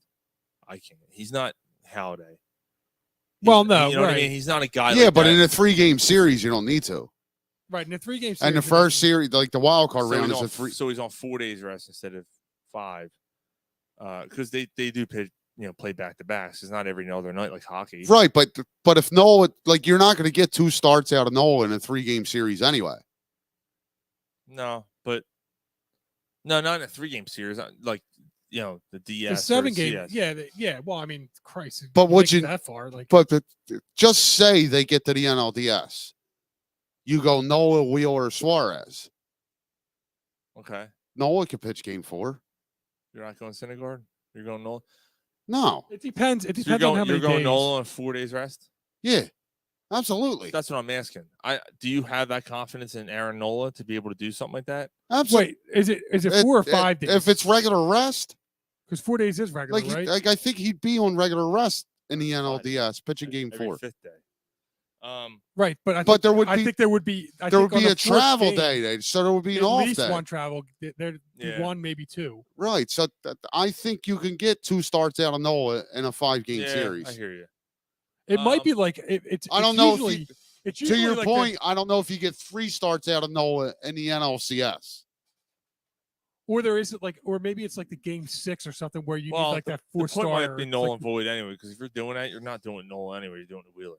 Right. Like Wheeler, they're going to set it up where but my Wheeler's point, your number 1. My point is that with somebody like Range or Suarez, if you have him as your third starter, You're you're only going to let him pitch 5 innings. You're not even going to worry about whether he gets tired. Then you're bringing in Gibson or something to Gibson or Syndergaard, right? Right. Yeah, to pitch like the. You would do Gibson Like whatever guy you weren't playing in the pitch in Game 4, you're bringing in after Suarez. Would you get Gibson over Suarez as the third starter? No. Yeah. Nope. No. I mean, Gibson. Your three stars are like we talked about that's this. what I'm saying. Like I've never been like, I don't know, something about Gibson. I've just never been on board with. I like Gibson. I like him. Gibson got a great August. He had the best August of any of the Phillies pitchers. Maybe his black cousin was better, but he's all right. But I like Gibson though. I think he's a solid 4th, 5th starter. Jorge says. So between him and Syndergaard as your 4th or 5th, whatever. Right. Whatever. Danger Horse. You know what I mean? So if you need one of them guys to start, I don't think either one of them hurt you more than the other. And then you still got Eflin. You could throw Eflin in. Right. If Eflin's anything, if he's coming back with anything, it's another guy that you could throw in. You can. So if Suarez, so Syndergaard throws 4 or 5 innings, and you throw Eflin in. The other, like you got a lot of options. Or that game with Suarez, the 3rd game where, you're in. He's giving you 4 2/3. This guy's coming up. This guy's on base, and you're up 2. Right. Okay. Give me Gibson. Give me Eflin. Give me Syndergaard. Right. To give me 2-3 innings. Yep. To get to my bullpen. If it's against the Mets, Syndergaard's going to find a way not to play. Why? That's what he did last time. He didn't He do didn't it. He did. No, he didn't find a way not to play. He went 7 days without a fucking start. He was told not to start. No, all right. You think he's avoiding him? I do. So you think he went to Rob Thompson and said, "No, I don't want to pitch against him"? I'm scared. This guy's listening to WIP. No, he said, Too "I need much. another day." Come on, Gar. Come on, bro. This is Gar, this that is- sounds like such a WIP fanatic hot take, bro. Or it's That's it's, not what or we it's are. Gary trolling. We're a bunch of drunk idiots who make less sense to those guys. Is Gary trolling? See me trolling. That's He exactly. ain't trolling. He ain't trolling. No, I'm not that's what trolling. That's what he heard. That's what he thinks. You're right. That's what I heard, and I couldn't disagree with it. I don't think Sounded that. a little Man. bit trolly to me. I agree. Scott Ayers said there is no chance he's scared. There's no No chance. chance. He doesn't want No to play chance. against that team. Right. No anything- chance. If anything, I think that he'd want some. Dude, Right. remember when he first came here, and the fans are, I can't wait for you to kick Make- your ass. And he's something like- about your ex-wife or Yeah, something. he's like, make sure you bring my ex-wife. Yeah. All a smoke screen's a smoke screen. I'll bring Nah, your. come on, Gar. I'll bring Stop your- trolling. I Stop told you. I trolling, told bro. you he was trolling. Stop. I told you he was trolling. Well, what? Why do I got to be the first one to recognize it? You know him longer. Why? And honestly, like the people who are talking shit about Syndergaard, honestly, what did you expect you were getting from Noah You were Syndergaard? getting a 4th starter. Right. You weren't getting a number 1. So every start he's You coming didn't give up prospects like you're getting a number 1. that's another topic. Don't No, I said you did not give up. Right, prospects. right. Like Okay, that's- okay. Like you. Right. So like every start he's had for the Phillies, he's given you 6 innings and kept you in the game. I've actually got live audio from one of the people hating on no Syndergaard. Hey, Mom! The meatloaf! We want it now! The meatloaf! Mom, the meatloaf! That's basically what it is. Fuck! That's basically what it is. Fuck, ma! You fat bitch! It's drunk Philly fans You fat bitch! sitting at home with their mom, bitching and complaining and analyzing every fucking pitch. He's your 4th or 5th starter. And then tweeting bad tweets. And then come back 5 minutes later and tweeting, oh, drunk Phil's. Right. Yeah, Oh, drunk no, Phillies drunk fans. Philly fans. Oh, sorry. I'm sorry. I think you got me confused. I think you got you confused. No, you got me No, confused. No, You I thought- said. No, I thought you No, said. but you said. Fucking shine box. So, like, what did you expect from this guy? Again, every start he's had for the Phillies, This is why we he's can't have given nice you at things. least 6 innings and kept you in the game. Yo, is Seth ready to come on yet? I don't think he's coming on tonight. Oh, we're I not don't talking know. UFC. I don't know. He hasn't. I sent him the link. All right, I it said is you what get it the is. link. Yeah, we're rolling. All right, so what They Fuck see stuff me to talk rolling. about. are we still on the Phillies or what's I know we're good. Yeah, we got other stuff to talk about. I got an SSCS. You want Let's to do do that? the SSCS. do your SSC. Seeming swallowing cocksucker of the week. And this is why. You cocksucker! I'll punch you in the mouth. My SSCS of the week, and we're only doing one. We're going to do a Fuck You Ben in a little bit. Yeah, it's Mike. Why is it Mike? What did I do? Mike, because he cried over Opie. So did you fucker. I said I was about to. So did you. All right, that was 10 years ago. More on that on Gary's Drunk Movie Review. We'll do that later, too. Thank you. SSCS, Zach Campbell. Who? Yeah. I'm sorry. I'm on my brother's stream. So here. Who's this guy? Yeah. You'll hear. It sounds like a boil full. So of this fucking dude pus. travels Simple. to stadiums, right? And he gets the outfield seats, and he basically like hunts down home run balls and foul balls and shit. So like he'll block out little kids. Like this is a grown ass man.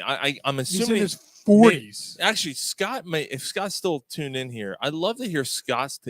I'm sure he knows about this. So he likes foul balls. This dude, so he has to get a ball every game. Say he's sitting. It doesn't even need to be a foul ball. It could be like the Look ball at anything. between innings. Actually, that's true. Batting practice, he'll take pictures. Oh, look, I got a practice. Yeah. Right, and he constantly tweets these things You out, got or whatever, practice ball. or whatever, YouTube, He's whatever. not he a does. fan of any team. He comes in a hat that says MLB on it every game, to everywhere he First goes. of all, if I showed you a picture of this dude, Your mom had a practice ball too when she got knocked up with you fucking chip bag. Jesus. So this dude, like, he'll block out kids. He's got Alex Rodriguez, like one of his like big home run balls, like the 500th or something. Might be 600. Now, some of I them, think he's got a apparently he 600. blocks out the kids and then eventually tweets it and then gives it to the kid or something. But whatever. It's still like, really? it's still like a dick move. Yeah, like let the kid get it, man. I'm gonna show you a picture. Of this Because even if You you're told me Paul O'Neill would hit 2 home runs. even if That he doesn't count. even if he's not, even if he gives it to the kid didn't catch it. It's not the same. You need to catch it. If So you're a here's kid. the dudes. No, Yeah. fuck. So he made national news this week. Here you go. Here's his face. Let me see. Ultimate motherfucking punch me face. Let me Oh, see. it's- He looks I like wa- he looks like my girl's brother's wife. Wait, my girl's brother's wife. Yeah, his mom definitely took it in the ass. Fuck with my ass, man. Shit. Ultimate punch me face. But anyway, so he's loving this. He's reveling in this. He's like Zach Campbell versus the world, and this is my page. Oh, you don't like it? Tough Was shit. he I'll wearing a block hoodie? you and all this shit. No, so Was he wearing a so hoodie he- out in he the was sun? trying- So he was in Colorado, and He he tries to jumped pick up. over. He jumped over to the next section to try to catch a home run ball, and security grabbed him and told him to go back because he doesn't have authorization to be in that seat. So now he went on YouTube and cried about it, how he's being treated unfairly, like unlike any other fan. And they're like, no, like we No, you've been a shithead your whole life and Like- gotten to do whatever like, you no, want. you're not allowed in this section. You don't have a ticket here. You stay in your section, is what security was saying. Yeah. Now on the surface, that's right. Yeah. Go a little deeper. They knew who he was. They knew who this guy is, and everybody knows who he is now. Like his mom's been pummeled since she was 14. Now he's worried about it because he can't get pummeled but get a ball. Fuck that guy. What does that even mean? What does that even mean? Because his mom got pummeled, so he's trying to get pummeled to get a ball. And he don't like it because he got pummeled. I don't know, man. Like, get a fucking life. Yeah. I mean, I'm sure the guy's made. Right, like I guess he's made money off of this. Oh, sure, yes. He's because he sold the balls, on auctions, or he's giving it back. Scott Air. All right, here's Scott Air. Here's his thoughts. He's a little bitch stealing balls from kids. I saw that story. Thank you, Scott. He Enough said. He blocks out kids and their families from He gets dude, to like- travel the world. Like this is his. Dude, Like- I've been to countless games. I almost had a hand on a foul ball from Mike Piazza, right field line at the vet. Right, this dude ripped. Good for you. Yeah, Oh, good. I know. I This remember dude reaching. Like when I was a kid, I ripped. remember reaching for a ball and a kid grabbing it.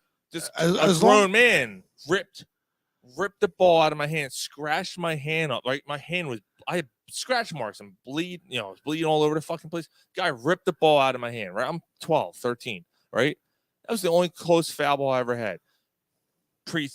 Spring training, we were friends with a guy who played for the Reds. He was a third baseman. He also played with the Red Sox. He threw me a ball, and then I got one from Darren Dalton. Nice. But not when he's playing. He was just kind of talking. Oh, He was that's an still assistant nice. coach. That's it. I've never gotten a foul ball. As long as You it were was 12 or Here's- 13, some old dude ripped the fucking ball out of your hand. Older guy. He was when I'm 13, he's probably 30. Yeah. So, thank God it wasn't. but I remember that I remember that too. It's something you'll never, and that's what you like. It Yeah. scars you to a point. So Like, thank You're God a it fucking wasn't. kid. here's my point. Thank God it wasn't Eisenreich. Fuck shit. Fuck, fuck, fuck that ball. Fuck shit. Give me that ball. Fuck. So this Fuck shit. Fuck shit. Fuck. Fuck. so Give me that ball. Throw it back, you fuck. Fuck shit. so, Fuck. so you're a kid. Where's my phone? Fuck. You're 9 years old. You're 10 years old.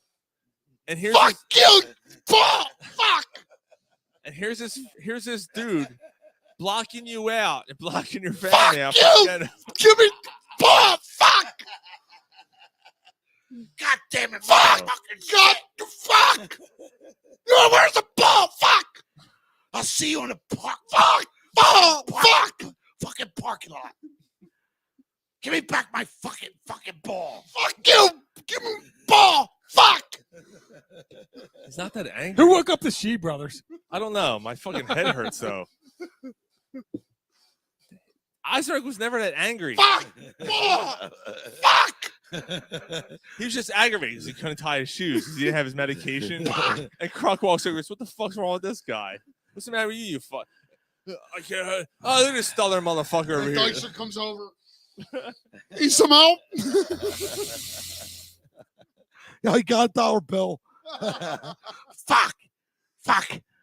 It's a So, Speaking Anyway. of dollar bill, I think I got John Crux autograph on a dollar bill. Dollar bill. Yeah. All.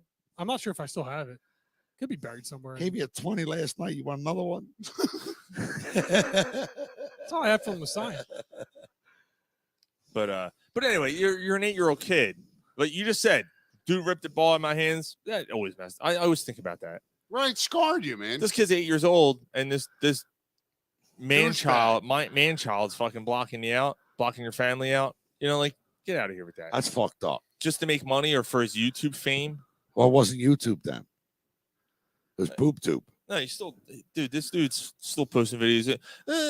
Colorado's, and it's amazing the amount of people who Sympathize with him? sympathize Yes, and support him. That's the. It's his right to be there. It's the world we live in today.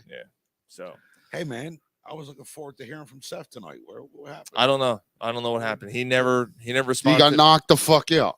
Hopefully he's okay. You got Knocked the fuck out. Hopefully he's okay. That's all. Yeah. By the way, you see my. You fret with your see- hairpiece and fret with your latte and fret with your briefcase. You see my Want team to see name? the world come see- down. You What's see my he team talking name in about? that one league? What's he quoting, Mike? Debo, No. Debo stole my It's all bike. song. Debo stole my bike. And Is picture is that the Debo. work league? Yeah. Debo Debo stole my bike. Hide your shit. Debo from Friday. Dude, fuck you. I have the best team names ever, man. That's dude. You are good at that. That's good. Yeah, there was a time. Mine is ketchup on a hot dog. Yeah, there was a time. Which is also pretty good. So I have Debo stole my bike. I have Black James White. That's the one you can't see, right? The picture. And he's retired, so it makes it Right. even better. That's not very. Uh Watson's wasted wiener wads. I find that very offensive. And my favorite is Siamese twin masturbation party. You still have that? You've had that a couple of years, right? Last year was the first Okay. year, yeah. Orchids of Asia and ketchup on a hot dog. Which is still good. Orchids of Asia. You remember where that name came from, right? Gary, what's your fantasy team names? Spear chuckers. Oh, Jesus Christ. Knuckle draggers. Knuckle drag. Knuckle Dragons. What the fuck? What do you got, Mike? Me? My names are boring. I got angry. I got angry You know, dragons. and Angry I Dragons, yeah. Yeah, I mean, but that was something that you created like years ago, and then Yeah. we ended up. Well, I didn't create it. Your girl did. You mean his wife? No. Oh, so it was a girl back in the day. So she was Oh. an angry She was dragon. sucking and hit her in the back and it came out her nose. She wasn't happy. So that's an angry That's dragon. an angry dragon. Interesting. It was an inside. It was a joke, but yeah. It came out of her nose. That's pretty powerful. No, shooting, that was the joke part. It wasn't Who true. cares? Oh, so it didn't really come out of her Who nose. cares? He got a blow job. He got a blow job and busted a nut. But who got the blowjob? Showing her Mike. He said Mike did. Oh, Mike got the blowjob and it came out her nose. Sucking his cock as he had his finger on my ass. Shot it on her nose. Oh, you shot it on her nose. Yeah. Did you, Mike? I don't know what's going on right now. I'm just asking. This story took 20 directions. I don't even know what I'm answering anymore. He was so annoyed and amused at the same time. I'm like, wait, this guy's looking at me this way. This guy's looking. Mike, the question is, would you let this pig swallow your children and she choked and blew it out her nose? I mean, Can't hear you. You're not on the mic. I know this is your 7th year on the show. But For no, fuck's sake! it's still a learning process.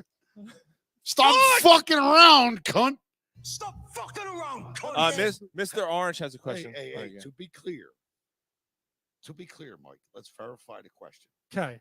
So this chick is fucking sucking your fucking cock, right? Okay. And you get to fucking climax, and she starts and blows that fucking shit right, your children right out of her nose. Okay.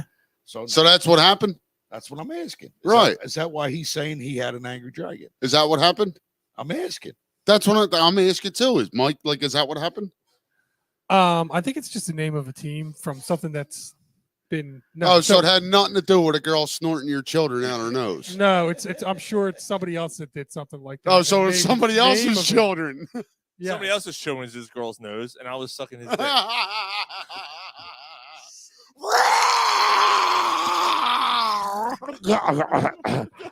What is that? Oh, is that his dragon? Yeah.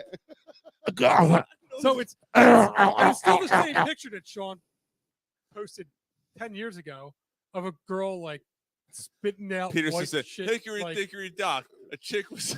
He was sucking a cock. The cock All right, so hold on. I shot my goo. Hickory dickory dock. Mr. Orange wants to know, what were your favorite sporting siblings? Mr. Orange on YouTube. Oh, it's the Sutter brothers. The Sutter brothers in the NHL. Growing up, like that's when I became a massive hockey fan. I can't hate that. The Sutter brothers, man. That was the first time I seen a brother like set in a professional setting. Yeah. The Sutter brothers, no question. That's hard to argue. I'm gonna go to Giambi's because one was a PD user and one was like the. Well, they were both PED users. Yeah. It helped the other one more than the other one. Yeah, it's such an intriguing story, and then the whole backstory, and then he also came to the Phillies, but the whole thing with Moneyball and the whole way that whole thing worked out, and how Jeremy Giambi was such an asshole. What Giambi came to the Phillies? Jeremy. It's smoking. Back in Oh, yeah. All right, how about the Lindros brothers? That's a good one. Well, Eric Lindros' brother never made it to the fucking. Yes, He he did. did. Brett Good for Lindros. He was Brett in the Lindros league played for for the- 6-7 He years. played for the Islanders for Yeah. years. Both of them got concussioned out. Yeah. So Brett was worse than Eric. he actually had a head made of loose rocks more so than Eric did. Yep. His He career. said loose rocks. Brett Lindros actually wrote a good book about all that kind of shit. Like Yeah, it's just in Braille because he can't see anymore.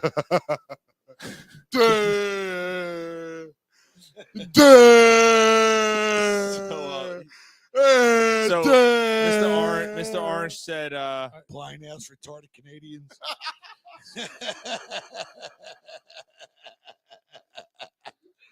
It's been a while since it's been a show like this. Mr. Orange said his are Blind the ass retarded Canadians. his, That's the name of the show, yo. actually ours is Brown Eye. No, that's not the name of the show. Yes, What it the is. fuck is It's- wrong with you? no. Yes, it is. It's No! Brown Eye with Jeremy Rimmer. Jeremy Rimmer. I forgot. Mr. Orange says his are the Hanson Fucking brothers. Hawkeye. From the, It's fucking Brown Eye. No, Hawkeye. it's Brown I'll get Eye. another fucking beer. It's Brown Eye with Jeremy Renner. Isn't that great? Jeremy Rimmer. I'm gonna take a picture and put assholes for his eyes, and that's gonna be the show icon. It's little asshole eyes, and he's shooting a turd. It's just a giant hard turd. All right. What's it even mean? I forgot. No, look, Sean, you get a. We're talking about 69 in this Sean, stuff. No, you get an eye that's brown, and you see Jeremy Renner licking it. You can't do that. No, he's gonna have the bow and arrow because he's Hawkeye. Hawkeye with it. No, Jeremy Rimmer. Mr. Orange says his are the Hanson brothers from the Charleston Chiefs, of course, from Slapshot. Right. All right. You know what's kind of screwed up is I actually thought about that almost immediately. I was like, I was gonna say to Matt, I didn't like Mike Maddox, so fuck him. Al Leiter and Mark Leiter. Mark Leiter pitched here for a while.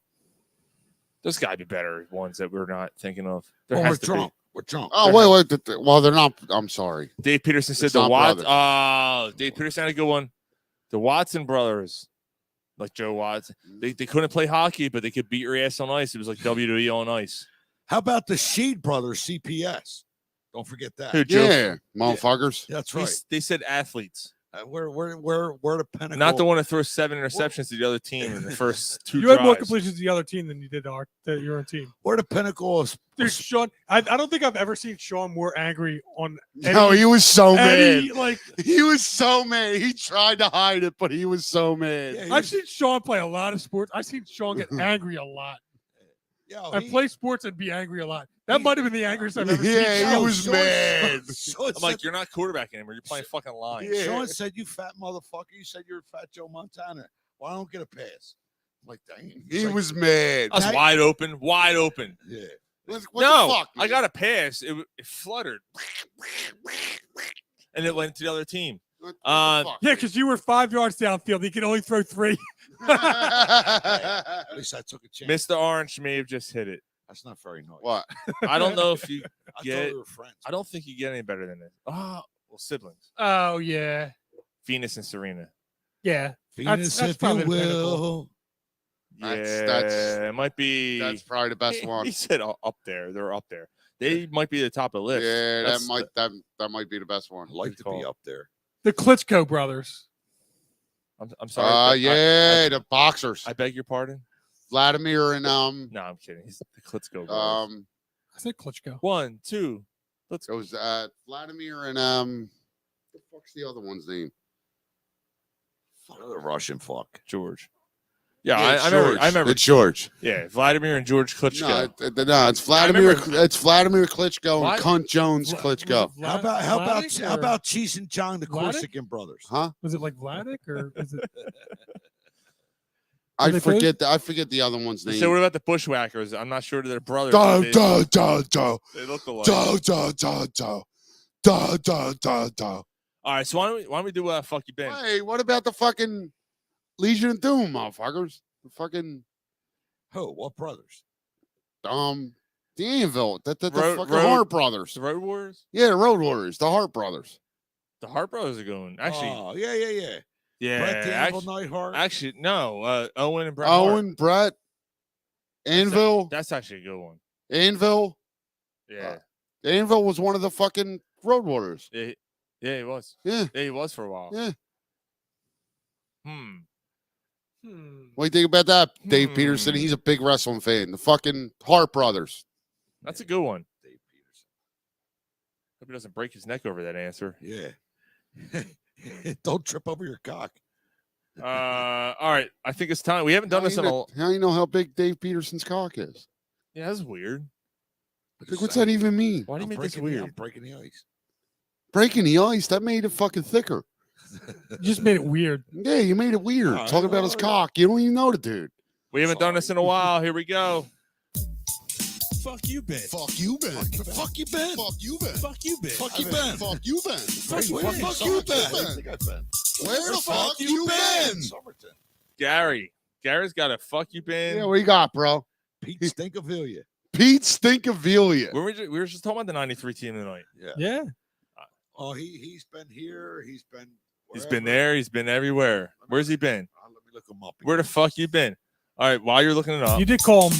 Fuck you, Ben. You did call him out like he wasn't ready for it. Yeah. Yeah. Well, he came over from the Houston Astros. Yep. All right. He was a bench player for them. Yep. Lee Thomas, who just passed away this week. Yes. Was the one who brought him over. What do you hit? What do you hit that year in He can't 93? He can't read it. What do you hit that year in 93? 38? He played for 6 different big league teams.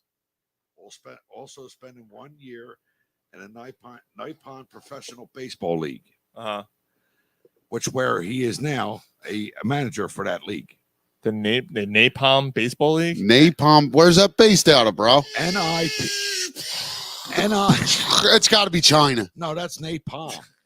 That's Japanese. Oh, I thought it was napalm. NIPPON. It's the same thing. PPIO, Mississippian? No. Whatever. It blows up slanty eyed people. Well, I'm done. I won't say nothing else. That's in Canada. No, he's looking for an excuse because he can't see his phone. No, I said what I had to say. That's it. So Jim the Anvil was a brother-in-law. Davy Boy was a brother to those guys. Anvil was a brother-in-law. Oh wait, Dave. So Davy Boy Smith, Brutus the Barber Beefcake, is a brother of the Anvils, of the Hearts.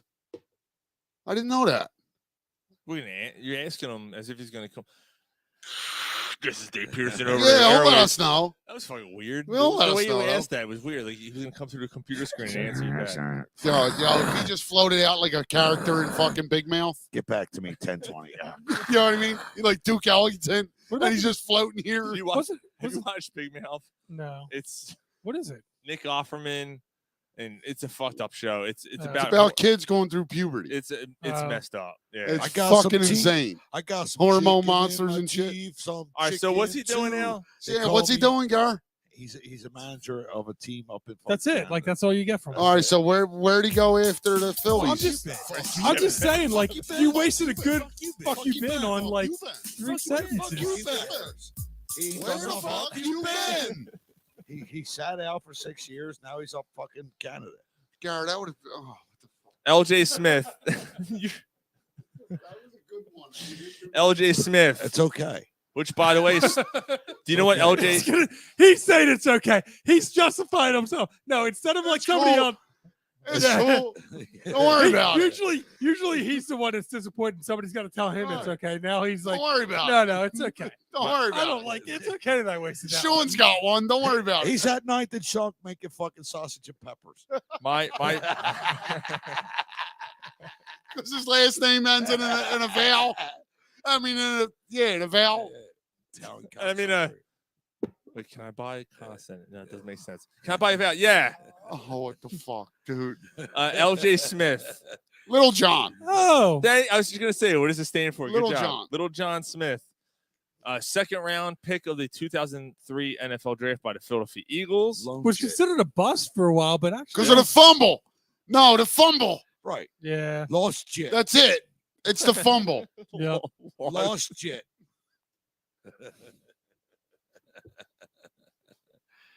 Such an asshole.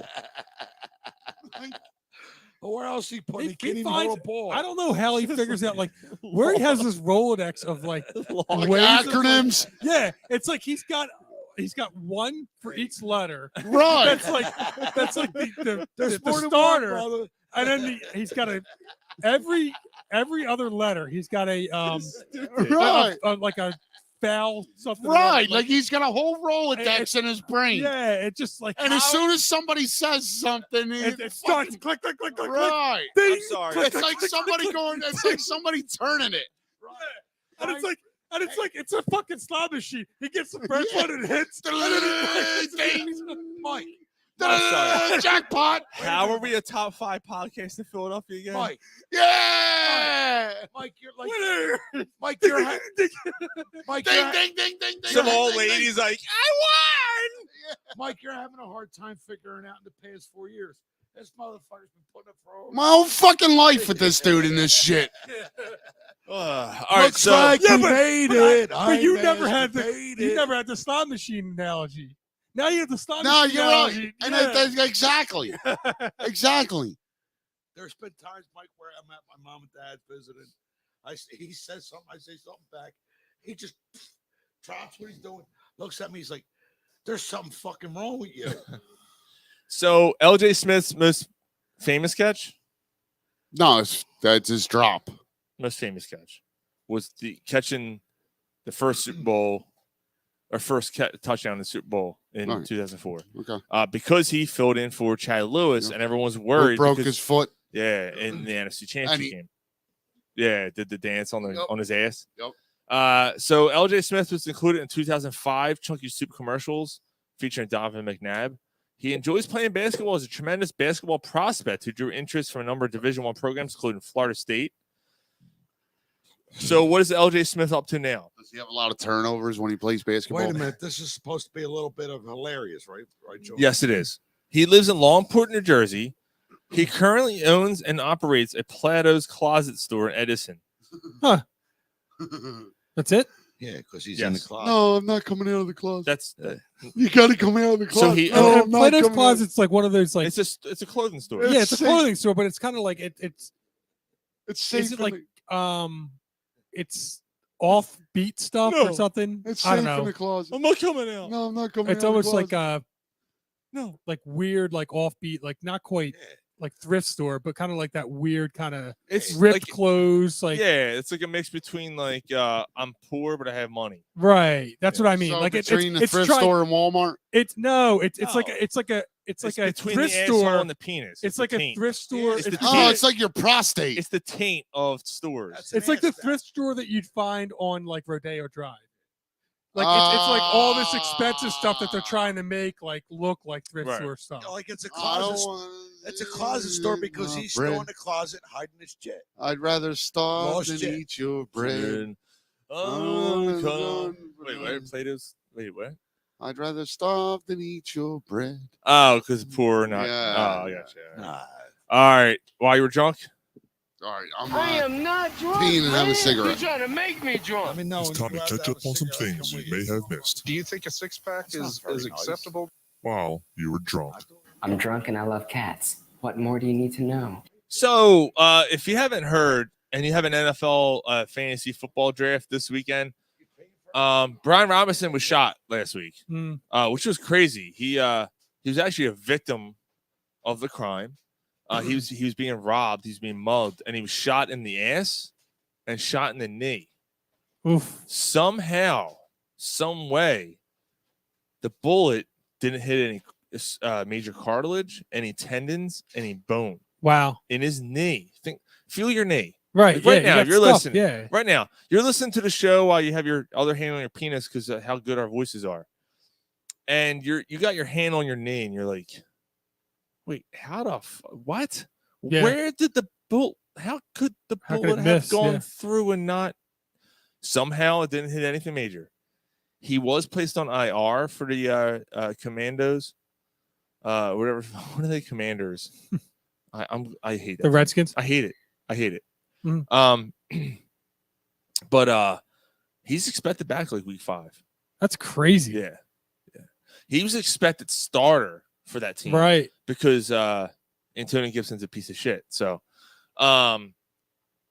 yeah, pretty wild shit right there. Brian Robinson shot. Where was he that he rookie. got like? I'm not sure. I don't know the whole story. Yeah. But yeah, shot in the ass, shot in the knee. He'll be all right. So someone who didn't make out is lucky. Aurelius Chapman, reliever, closer.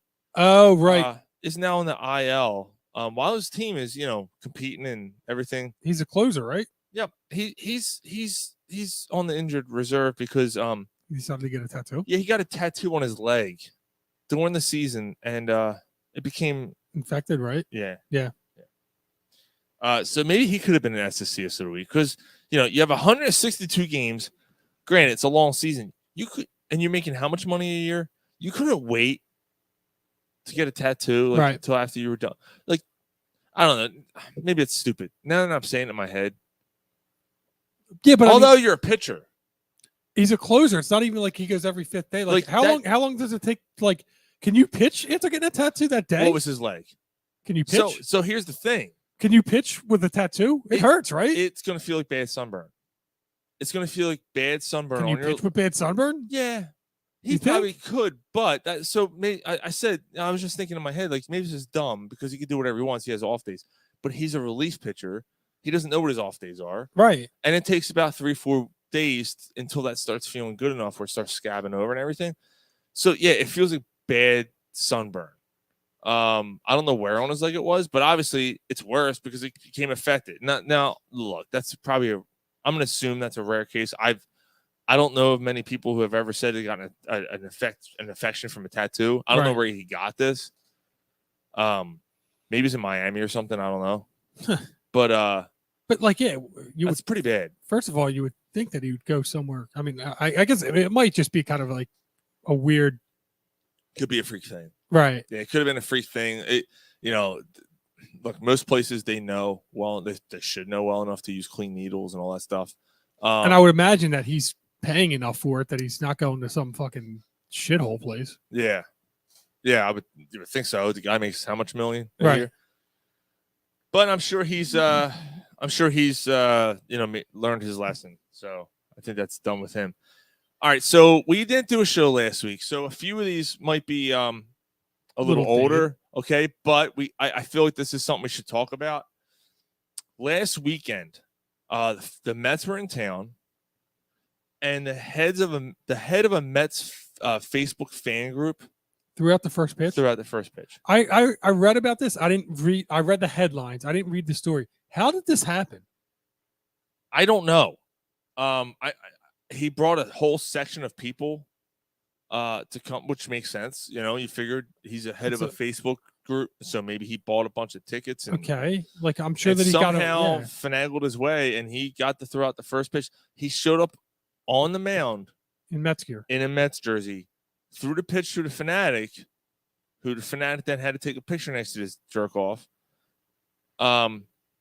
How the hell does that happen? Can you imagine a Cowboys fan coming to Philadelphia and doing the coin toss or singing the national anthem in a Cowboys jersey? Can you imagine? Like, maybe I'm being a little extreme. No, you're not being extreme, because Beyonce sang at halftime at the Sixers game wearing a Lakers jersey. They were wearing like half Lakers, half Sixers. It was like the weirdest, stupidest thing I've like. Yeah, that's like, a little different because it was a national. It was the final NBA Finals. It's national. Yeah, I get it, but of all the reasons that I hate Beyonce and all the the most unforgivable thing, and the reason that probably the most lasting impression of like why I've despised her was because of that.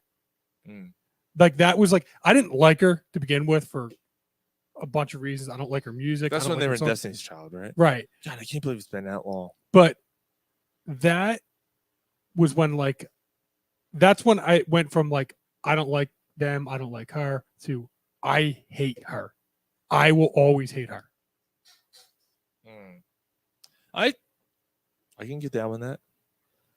Yeah.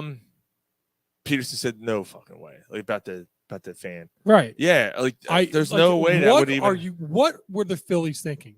They weren't. They weren't. How could they possibly have let that? How could that have vetted through enough people to find its way to get approved? And when the dude showed up wearing a Mets jersey, you're like, so they. And so, like, yeah, how does he Mets, come down and be like, dude, you got to take it off. We won't throw a first. Yeah, you're pitch. not doing this. Yeah. At some point, someone has to step and go, nope. So here's the thing, right?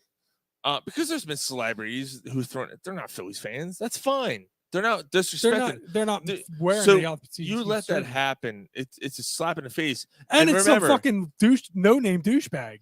Yeah, and here's the thing, like, not only are the Mets wiping the floor with the Phillies this year, but the Mets fans rivalry. Are whipping the floor with the Phillies fans right now. There was more Mets fans there in Citizens Bank Park than there were Phillies fans during that series. It was bad. Remember when it used to be the other way? We used to travel. So I know it's stupid, but there's something about that really bothers me deeper than just Mets fans coming to Philly. It's that the Phillies are not drawing. No, it's a karma thing. Like it just doesn't. Maybe it's more of a superstition thing. I don't know, memory thing. I don't know. it doesn't feel like I it's their hate year. the Mets. It doesn't feel like their year, and it feels the Mets are actually a lot better than we're giving them credit for. And I think the Mets have a chance because it might be the Mets' year. And I'm just hate to say it, but Dave Pearson said the thought of a Dallas Star wearing cowgirl opening the game at our house would cause a riot. I would have to 120% agree with him. It's ridiculous. Tyson Fury, a heavyweight boxer, his cousin last week was stabbed and killed. Oh, no shit. Stabbed and killed. So, I didn't hear this. Yeah, so Tyson Fury, obviously, you know, He's the furious. dude's a monster. Yeah, the dude's a monster. And, yeah, he went on the Twitter and was like, my cousin was stabbed last night. Like, this shit needs to stop. Like, this, you know. And he went on this whole thing. And, dude, like. What was it about? Like, what's this weird? Was because it a gang thing? Or was I'm not sure the details. Okay. Well, I mean, if you went on Twitter, I'm not sure if he kind of talked about, like, if you said it needs to stop, I don't know, like. Violence. He was talking about violence in general. Okay. But which is I found it a little ironic being that you pummel people in the ring and then right. you tell people to stop violence. But you know. Yeah, but he does it as a sport professionally. Right. Dave Peterson just threw one in here. While you were drunk, Terrell Owens, 48 years old, ran a sub 4.5 40-yard dash to beat a smack talking receivers. And he did too, man. Yep. He can still fly. Dude. He can still fly. It was a short run. They did a short run, but it's a 40-yard dash. But he beat him. Oh, yeah, it was a 40-yard. Yeah. Good call, Mike. That's what. No, I'm good. Jesus Christ. Yes, please. Huh?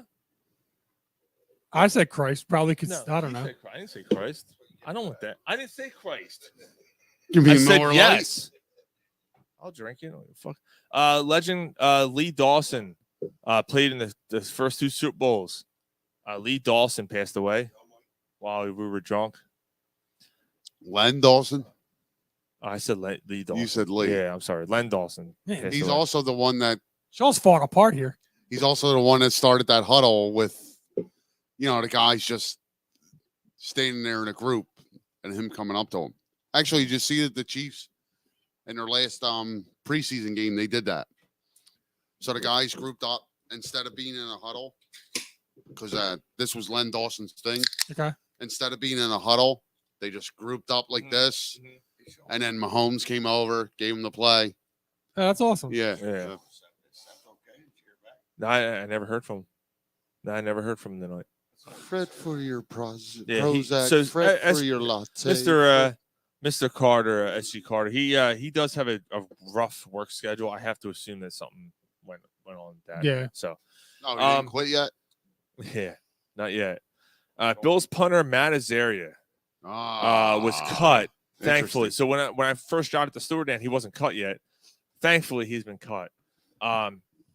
He's being accused of gang raping a 17-year-old at a party before he was brought on. Drafted. Yeah, drafted. Damn. Yeah, pretty fucked up. He actually story. the punter got drafted. But anyway, or his rookie, whatever. He was brought in regardless. Right. Yeah. He's actually a really good punter, but that's why he was drafted. But yeah, this is pretty fucked up. He denies all claims. Said it was consensual. She's 17. She was 17. It was consensual. She wanted to be banged by a bunch of dudes. Yeah. Yeah, it doesn't sound good. So he's cut. He's out of the league right now. Oof. And hold on, I don't have this on my list, but Aaron Donald should be suspended. Yes, he should. He did the same thing that Myles Garrett did. I didn't see the thing, but I heard enough about it to know that he swung a helmet at somebody. Yep. He did. And probably at somebody that didn't have a helmet on. He ripped that was their helmet. Right, and he swung it at him. Yes. He should be Just suspended. because it's a practice doesn't mean that he should be suspended. I would imagine that he should be suspended. But they won't do it because it's Aaron Donald, and he won't be suspended. Yeah, that's not fair. So why? Are you done with the Wild? I got one more. Mo Bamba, basketball player, opens a basketball facility in the Ivory Coast, which is in West Africa, that is going to supply basketball and athletic needs to like 500 kids at a time. That's great. Nice, awesome. Which is pretty cool. Yeah, that's awesome. So So that's pretty neat. I just wanted to share a feel good story after which was kind of a glum slumber. The last while you were drunk story. Ozzy Osbourne is playing the halftime show of the opening game. Rams and Good for you. Titans. Bills. Hey, you're Is embarrassing it the Rams and yourself, you Bills? geriatric fuck. Not very Yeah. nice, man. So Ozzy's playing the halftime show of that game. Not very nice. What did I say? Hey, you're embarrassing yourself, you geriatric fuck. It's not very nice. Right. What? What's I that? didn't hear it. Sorry, I didn't have to have phone. He called Ozzy a geriatric fuck, saying he's embarrassing himself. Well, It could be. He's walking around with a Well, I mean, cane. you know. No, I sorry, gotta be bro. honest. I gotta You be know what, honest. Sean? You're not wrong. I said to Brian on the way here, you know, his He's been embarrassing himself since the Osborne show. like the last 6 months has been tough on him. He's been through a lot of stuff in this last 6 months. When's that album come out? When's the new album come out? The end of this month. Isn't that the one where he's collaborating with a bunch of? Yeah. Yeah, it that should be actually around- looks like it might be pretty Dave good. Grohl, Josh Homme. Yeah. The second song is really second song's good. Yeah, I'll see. You know, it's gotta be better than last. The last album was last terrible. album is Ordinary Man was a bad It album. was ordinarily bad. Wait, Gary, go ahead. No, they're not wrong. Okay. agree. I was waiting for you to. No, but like- it'd be pretty cool okay. to see him out there. Hopefully, it's opening football week, Yeah. and Ozzy's playing halftime. That's cool. On a Thursday like- night. Look, honestly, I mean, Gary more than any of us. I think Ozzy holds a special place in all of our hearts. Like, he birthed the music that pretty much the fun. Ozzy Osbourne, we hold you in our heart, But and the- when we think about you, makes me want to fart. But honestly, he helped birth the music that pretty much defines our DNA. You know, so like, yeah. he holds a special place in our heart. You're to the point where It's time. It's time to hang it up. Yeah, it's starting to look like, you know. well, he's not going to, dude. No, he's not. He's not. I get that, but He'll it's drop It's that better on to burn out than to fade away. yeah, it's just, He'll drop that on stage. and he probably want it no other way. You know what I mean? So like, it's just, you know, it's hard to keep seeing him the way he is now. Wouldn't it be ironic if a bat bit his head off and that's how he died? That would be fucking. A giant bat. Ah! One of those giant bats they have in the Philippines. Yeah. Like he's playing. He's like, "Oh, we love Ozzy!" Ah! And they're all fucking cheering. And all Like of a sudden, flying giant, fox. Crazy. Giant fucking. That's how. I read the story about that. Like a flying About fox. Ozzy getting his head bit off about a bat. A By a bat? Filipino bat. No, about You see when the he size bit of the this? head off of the This bat. Filipino Oh. bats are 6 feet. Did you guys tall. hear Called about a how this flying happened? fox. Yeah. Like How that- everybody threw like rubber bats on. right. And he picked thought up- it was fake. Yeah, and he had to go and get a rabies shot after Yeah. it. And it felt like 50 fucking golf balls up his ass. Yeah. Yeah. I never heard the golf ball part. Is that- Yeah. No, Like he got a rabies shot and he said it felt like 50 fucking golf Right, balls because up he my was ass. shitting. Oh, he felt like it was. So it felt like he was shitting 50 golf balls out of his head. Right. I thought he shoved 50. I'm like, what? I didn't know No. Ozzy was in that weird shit. All right, I still love him. I guess. Absolutely, man. I guess He's a the last fucking- thing is he's a god. I guess I'll do mine first, and then Mike can do his. It's Gary's drunk movie review. Do I even have it on here anymore? You just put it on, didn't you? It's been Or was that months something ago. else? No. That's why you were drunk. All right, give me some. Fuck you. No, that's the wrong one. Yeah. I don't know if I'm able to find it. So speaking of the movie review, though. So I've been suspended. Now I'm deleted. No, but Okay. speaking of the movie review, honestly, my son's getting to a point where, Dad, I want to see this. I want to see this. I want to see this. So, like, going forward, I could probably do the movie review. Because I'm going to be watching movies that I've seen, but I haven't seen them in a long time. So, All All right. right. Cool. I'm trying to get the fucking thing to work here. All right, here we go. he actually says to me yesterday, Dad, I want to see American Psycho. Oh, I'm like, Man, that's old. I'm like, out of nowhere, you want to see that? Like, you've not, like, and he's like, that was yeah. a tough, like, that And was he a was like, slow yeah, movie, man. He was like, yeah, that. Friends, like, he's starting to make friends at school. Ryan, did he see any of the Freddy Krueger movies? No, but he's intrigued. Yeah. But he's He wants to see American Psycho. I'll tell you what, man. That I fucking haven't Freddy watched Krueger American was- History X first. Oh, No, he's not ready for that. That's too. yeah, That's too deep. Like that movie's intense. He's not ready for that. and it's racially motivated. It is. So I'll give him American Psycho. Here, Corey, watch this and then go to fucking Swenson. Right. So Yeah. next weekend I'm gonna watch It's a American Psycho unicorn. with him. Oh, he's going to Swenson? Yeah. Oh, no shit. Oh. Yeah. That's still in the same spot on like Yeah. Red Line and Right off the Boulevard. boulevard. Yeah. All right, here we go. This is Corner Pub Sports Movie Review with Gary. Stay drunk or fuck you. It's the fucking. I love that. Scott Air just said curb stomp. Yeah, except what American Yeah. History X.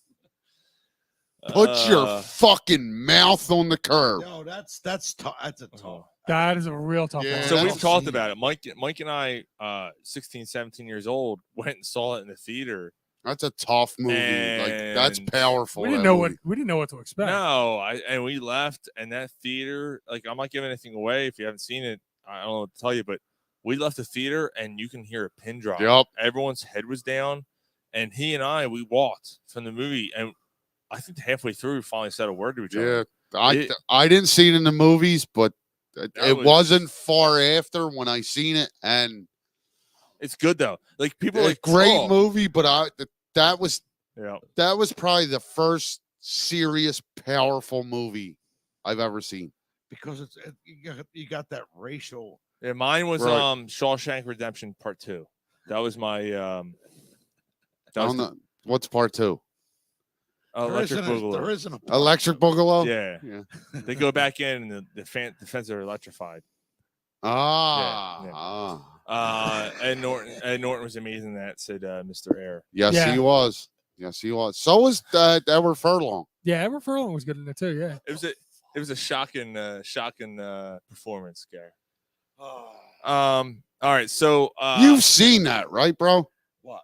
American History X. Shawshank Redemption 2, Electric Boogaloo. Yeah, did you see Shawshank Redemption 2? Yeah, Electric five Boogaloo? times. He climbs back through the sewage pipe the other way to enter the prison instead of getting But out. now that the poster that was there is now electrified as well. Yeah, so after he climbs through a 300 yards of shit, he gets electrocuted. Nice.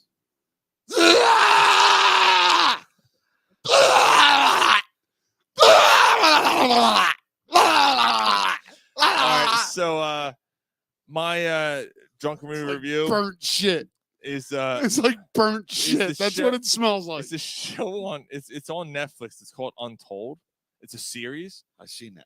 but the one I watched, I forget what it's called. It was a hockey one. Yeah, I seen it. It's about the Galante family. Yep. Yeah, the mob involvement. Yeah, it was An AHL awesome. team.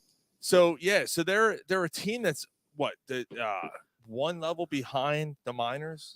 It's right behind the AHL. So this crew, this team goes up for sale, Mafia. and and this guy, dude, and they're saying the Galante. What's his first name? I forget his name. Jimmy. I forget. Like I seen It it might be over. Jimmy Galante or something. I seen it over a year ago. So And he buys this hockey team, and he gives it to his son, who's 17 years old. And the dude walks in looking like fucking Fred Durst, and the media's like, what the fuck, right? Well, here's the thing: that the guy, they think that the Sopranos was based on this guy. Yeah, because he had his father. The father, yeah. He had all the fucking refuse contracts, like all the fucking All the trash trash man up contracts. in New England. This is up in New England. This is taking place. And he would, hey, you're gonna take my fucking contract. I'm gonna beat Some in the New fuck York, out of you. some in Right. Connecticut, some he owned a bunch of counties and stuff. Like a bunch of money. And like if another trash company came in, he would just kill them. yeah, he burned the trash, set the trash truck on fire, and beat the shit out of him. I Yeah. keep saying trash, like I'm a fucking Like the one driver, trash they, truck. they drug a driver out of the fucking truck and beat the fucking balls off. That's him. right out of Sopranos. And the guy is saying, I got kids, and we don't care, and they're fucking stomping the fucking Yeah, putting the stomping guys in hospitals and shit.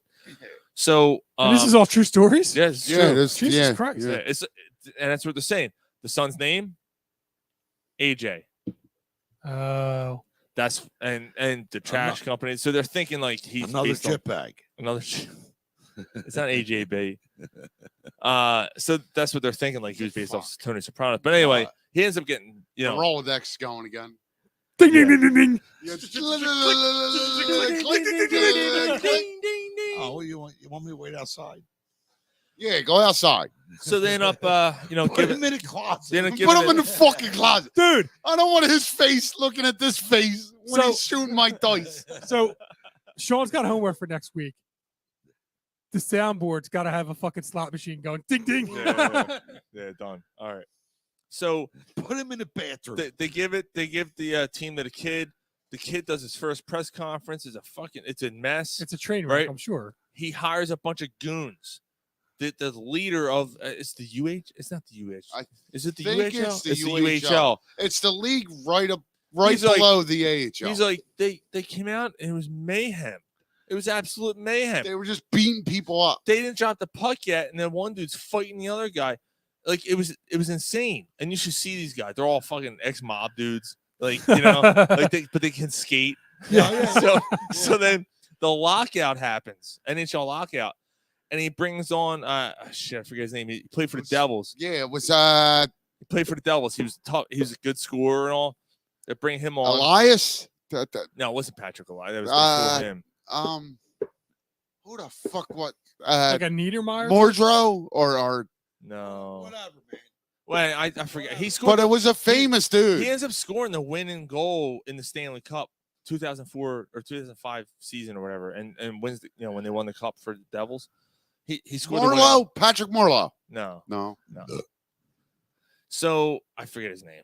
When they said it, I was like, oh shit, I forgot about him because he didn't have a huge career. He was good though. He wasn't like he was scrappy. But he comes out and they're trying to win and they lose in the finals, whatever. So then it turns out that Where's my phone? the dad, the whole time. What's the matter? Oh, the whole time they're being investigated. Like the FBI is on this dude. And they're investigating the team. They're investigating everything. Forever they're coming Father down. Italians. They're coming down.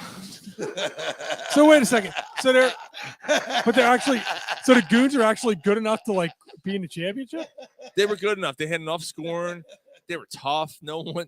They had a good goal. You're an idiot. He's an asshole, dude. So they. I missed it. It's probably for the best. Because Sean mentioned the FBI and Gary said forever bothering Italians.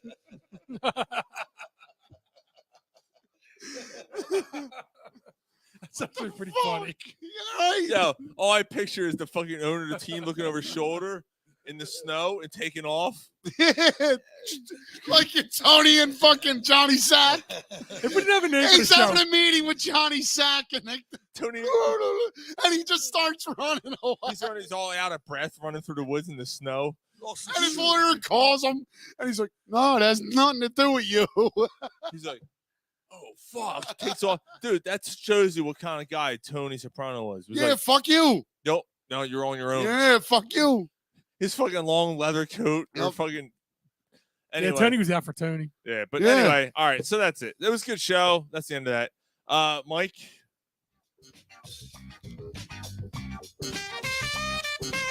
This is Corner Pub Sports Movie Review with Gary. Stay drunk or fuck you. All right, so I finally decided to bite the bullet and start watching Sons of Anarchy. I know, 10 years late. I get it. That's okay. We're motoring through season after season, the wife and I, and we got up to season 5. I'm talking to these two assholes last week, and he was, dude, and I'm sitting here and I'm watching. Give me a second. And Mike was talking to us, and me and Gary have seen the show, and we were both saying, "Yeah, Opie this, Opie that," and Mike was about to see something pretty significant in the show. I was just talking about it, and I was like, oh man, he's just getting back in. Opie's just getting back into it. This and that. Opie's one of my favorite characters. The relationship he has with Jax and everything else. Like, and I wonder what's going to happen with him, and wonder if he's going to get back together with the girl that he's with, the wife, and all this other stuff, and how his storyline is going to play out. She was a whore. The next fucking episode that I watched after that. I finally watched it tonight. Out of nowhere. Spoiler alert. Out of fucking nowhere. Yeah, but if you ain't seen it by now, like it is what it is.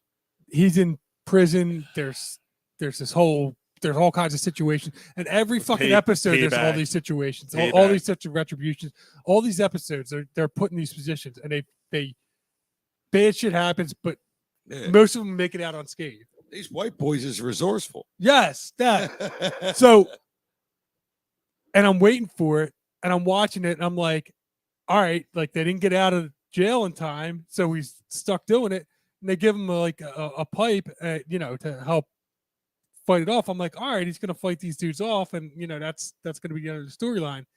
He didn't. He hit a couple guys, and then some guy got behind him because there's like 5 against 1. And some guy got behind him and bear hugged him, and the other guy ripped the pipe out of his hand. I got this. And I'm watching. I'm like, all right, maybe he's gonna duck and he's gonna hit the other guy. Nope, gets clocked, and he drops to the ground. And I'm sitting there, and meanwhile, the other guys, his whole crew's sitting in the other room watching it happen, and they're falling apart. Yep, watching it happen. And the guy goes behind him. Bink. Yeah, you hear the bing. Bing. The guy goes behind him, and you're still wondering, like, does he got like a leg sweep, or like, how's he going to get out of this? And then it doesn't happen. I got this. Yeah, and it hits, and that's it. And you just see the bink, and you see the blood splatter out. And it's 5. Like, you've been watching this guy for 5 years. He's one of the main characters. He's one of the most likable guys. He's probably the most honorable, likable guy on the show. He's the most honorable guy. By the way, I don't want to change subjects. First of all, Scott Ayer is watching Breaking Bad. He just started watching Breaking Bad. Scott, it's a good show. Scott, I'm going to say this: stick with it, okay? To me, this is just my opinion. I think Ryan might disagree. The first season, it's slow. Yeah. The second season's slow too. Third season is where it really picks up. Well, my opinion would be towards the end of the second season, but there's a reason the writers went on strike. So they had right. So they had to sum up some shit. I'm not going to tell you where, Scott, but to me, you toss a coin, it's Breaking Bad or Sunday, and I probably lean towards Breaking Bad as the best show ever over Sunday Anarchy. Like Sopranos. Yeah, No, yeah. I do, because I think the ending of Breaking Bad is better than the ending. That doesn't make the show better. It does to me. The end. So the last 2 minutes of a show made the whole show better. I just think Breaking Bad might be the best show ever. So I didn't want to, break this. We'll get back into this in a second. So I want to get a little further into this, and then we'll end the show. But Dave Peterson said, "Gentlemen, please keep my brothers and I in your thoughts this week. My mother will be leaving this world any moment." Oh, so, man, Dave, you got it to your mom. Yeah, Dave, I had heard something about that, man. I am so sorry. That sucks. You'll all hear from me tomorrow, Dave. I am sorry. I had heard something about that, man. Deepest condolences. Best wishes, brother. There's not like mom. Yep. So thinking of you, brother. All right, you're a good dude, man. I've never met you personally. I know these guys know you, but I've never met you, but you seem like a really good guy, and I'm sorry to hear that. So yeah, definitely. Hopefully we can, hopefully we're able to take your mind off of it a little bit for a few hours here tonight. Yeah. Sorry, man. Fuck. But yeah, I mean, I don't know if there's anywhere really to go on a stupid show after that. I'm sorry, Sean. No, it's fine. Like we were talking about it earlier. Like, again, you're late to the show, but like, I know me personally, when I watched that show, the first time I watched that show, I got jumped up out of my couch and get him, Hope. Get him, Hope. Yeah, get no. He no, you fuck. No. It was you like that. motherfucker. Fuck you. It was literally like that. Yeah. I remember that. So what I was gonna say is the story of Opie is so torment. I don't know if there's ever been a more tormented character on a show. That club killed his whole fucking family. So Yeah, Jack's trying to help him out because he left the club because he wanted to make an honest living. Jax brings him back, and it's nothing but hell. It's all Jax's fault too. And he was all trying to, and Jax was trying to do. Dude, that's the premise of the whole show. Although that's my point. Although Jax wouldn't have. Jax had nothing to do with his father. No, he didn't. But No. my point is, That's true. That's a good point. at the end of season 4, if Jax wants him to be his VP, Jax should have told him the whole fucking story. Told him the whole story. Why I can't kill Clay. He told me this last week, and I'm sitting here like one episode away. I'm like, yeah, I guess he probably should have. I had no idea that like the next episode I watched was gonna be it. So if Jax would have told him, you're like, oh fuck. if Jax would have told him the whole story, And he did tell him. this is why I can't. But I mean, he should have done it earlier. At the end of season 4, when Kopi's standing out front of his house, and Jax has taken, like, he took the president patch from Clay, and he's telling him, "I need you by my side. I need you to be my VP." And Opie's basically saying, "Fuck you." Jax should have told him the whole story right there. Then he would have already been still part of the club. He wouldn't have showed up in his motorcycle. He wouldn't have punched the cop to go to prison with him, and he wouldn't have fucking died. It's on Jax. Jax should have fucking told him. The whole show revolves around Jax making the wrong decision. Yes, he wasn't a good president. Who's always looking. He wasn't a good president. Like, as smart as he was, He wasn't a good person. As smart as he was, right? He wasn't that smart. Right. He always makes the wrong choice. And But that's as the whole smart show. as, but I as thought it was smart Clay as that he made the wrong choice. Well, I mean, everybody makes the wrong But choice. they always, I'm doing the best for the club. Right. See, that's the thing. As smart as Jax was, you can't do the best and go legit. In this situation, you can't. You got to be an animal. You got to be a fucking savage. They get their opportunities. All right, So, but yeah, we don't want to. Dave Peterson said, "Has anyone watched Stranger Things? Is it worth my time?" Yes. Yes. Dave, it's good. Yes. I watched the first season. I wasn't as big of a fan as you guys are. It's fun. It's a No, fun. it's a fun show. It's a fun show. Yeah. It's fun with comedy and horror. It's a good mix, and it's a good nostalgic show. Like, takes you back to the 80s, the whole feel of it. It's a good. I liked it a lot. Like, there's parts of it that'll piss you off, like most shows, but it's a good show, man. Yeah, definitely check it out. Dave, obviously, again, best wishes, man. Please be in touch this week. Let us know how everything's going, and I know Ryan will reach out, but thinking of you. Everybody, it was a good show. We talked some Eagles, Phillies. We want to thank SG Carter for not showing up tonight. Don't forget Jeremy Rimmer. Jeremy Rimmer. Dude, that's a promo on the show. Marvel's Brown Eye will be coming to theaters to you this summer. With two assholes. I heard it's a shitty sequel though. Shitty sweet sequel. End this fucking show now. Well, Scott Air, former Thank you, man. Former World Series champion. Thanks for watching. Mark from the Woods. Jay Parr, thank you, sir. Thanks, Jay. Bucci. Booch Bomb, everybody, obviously that tunes in and chimes in on the show. You help make the show go too.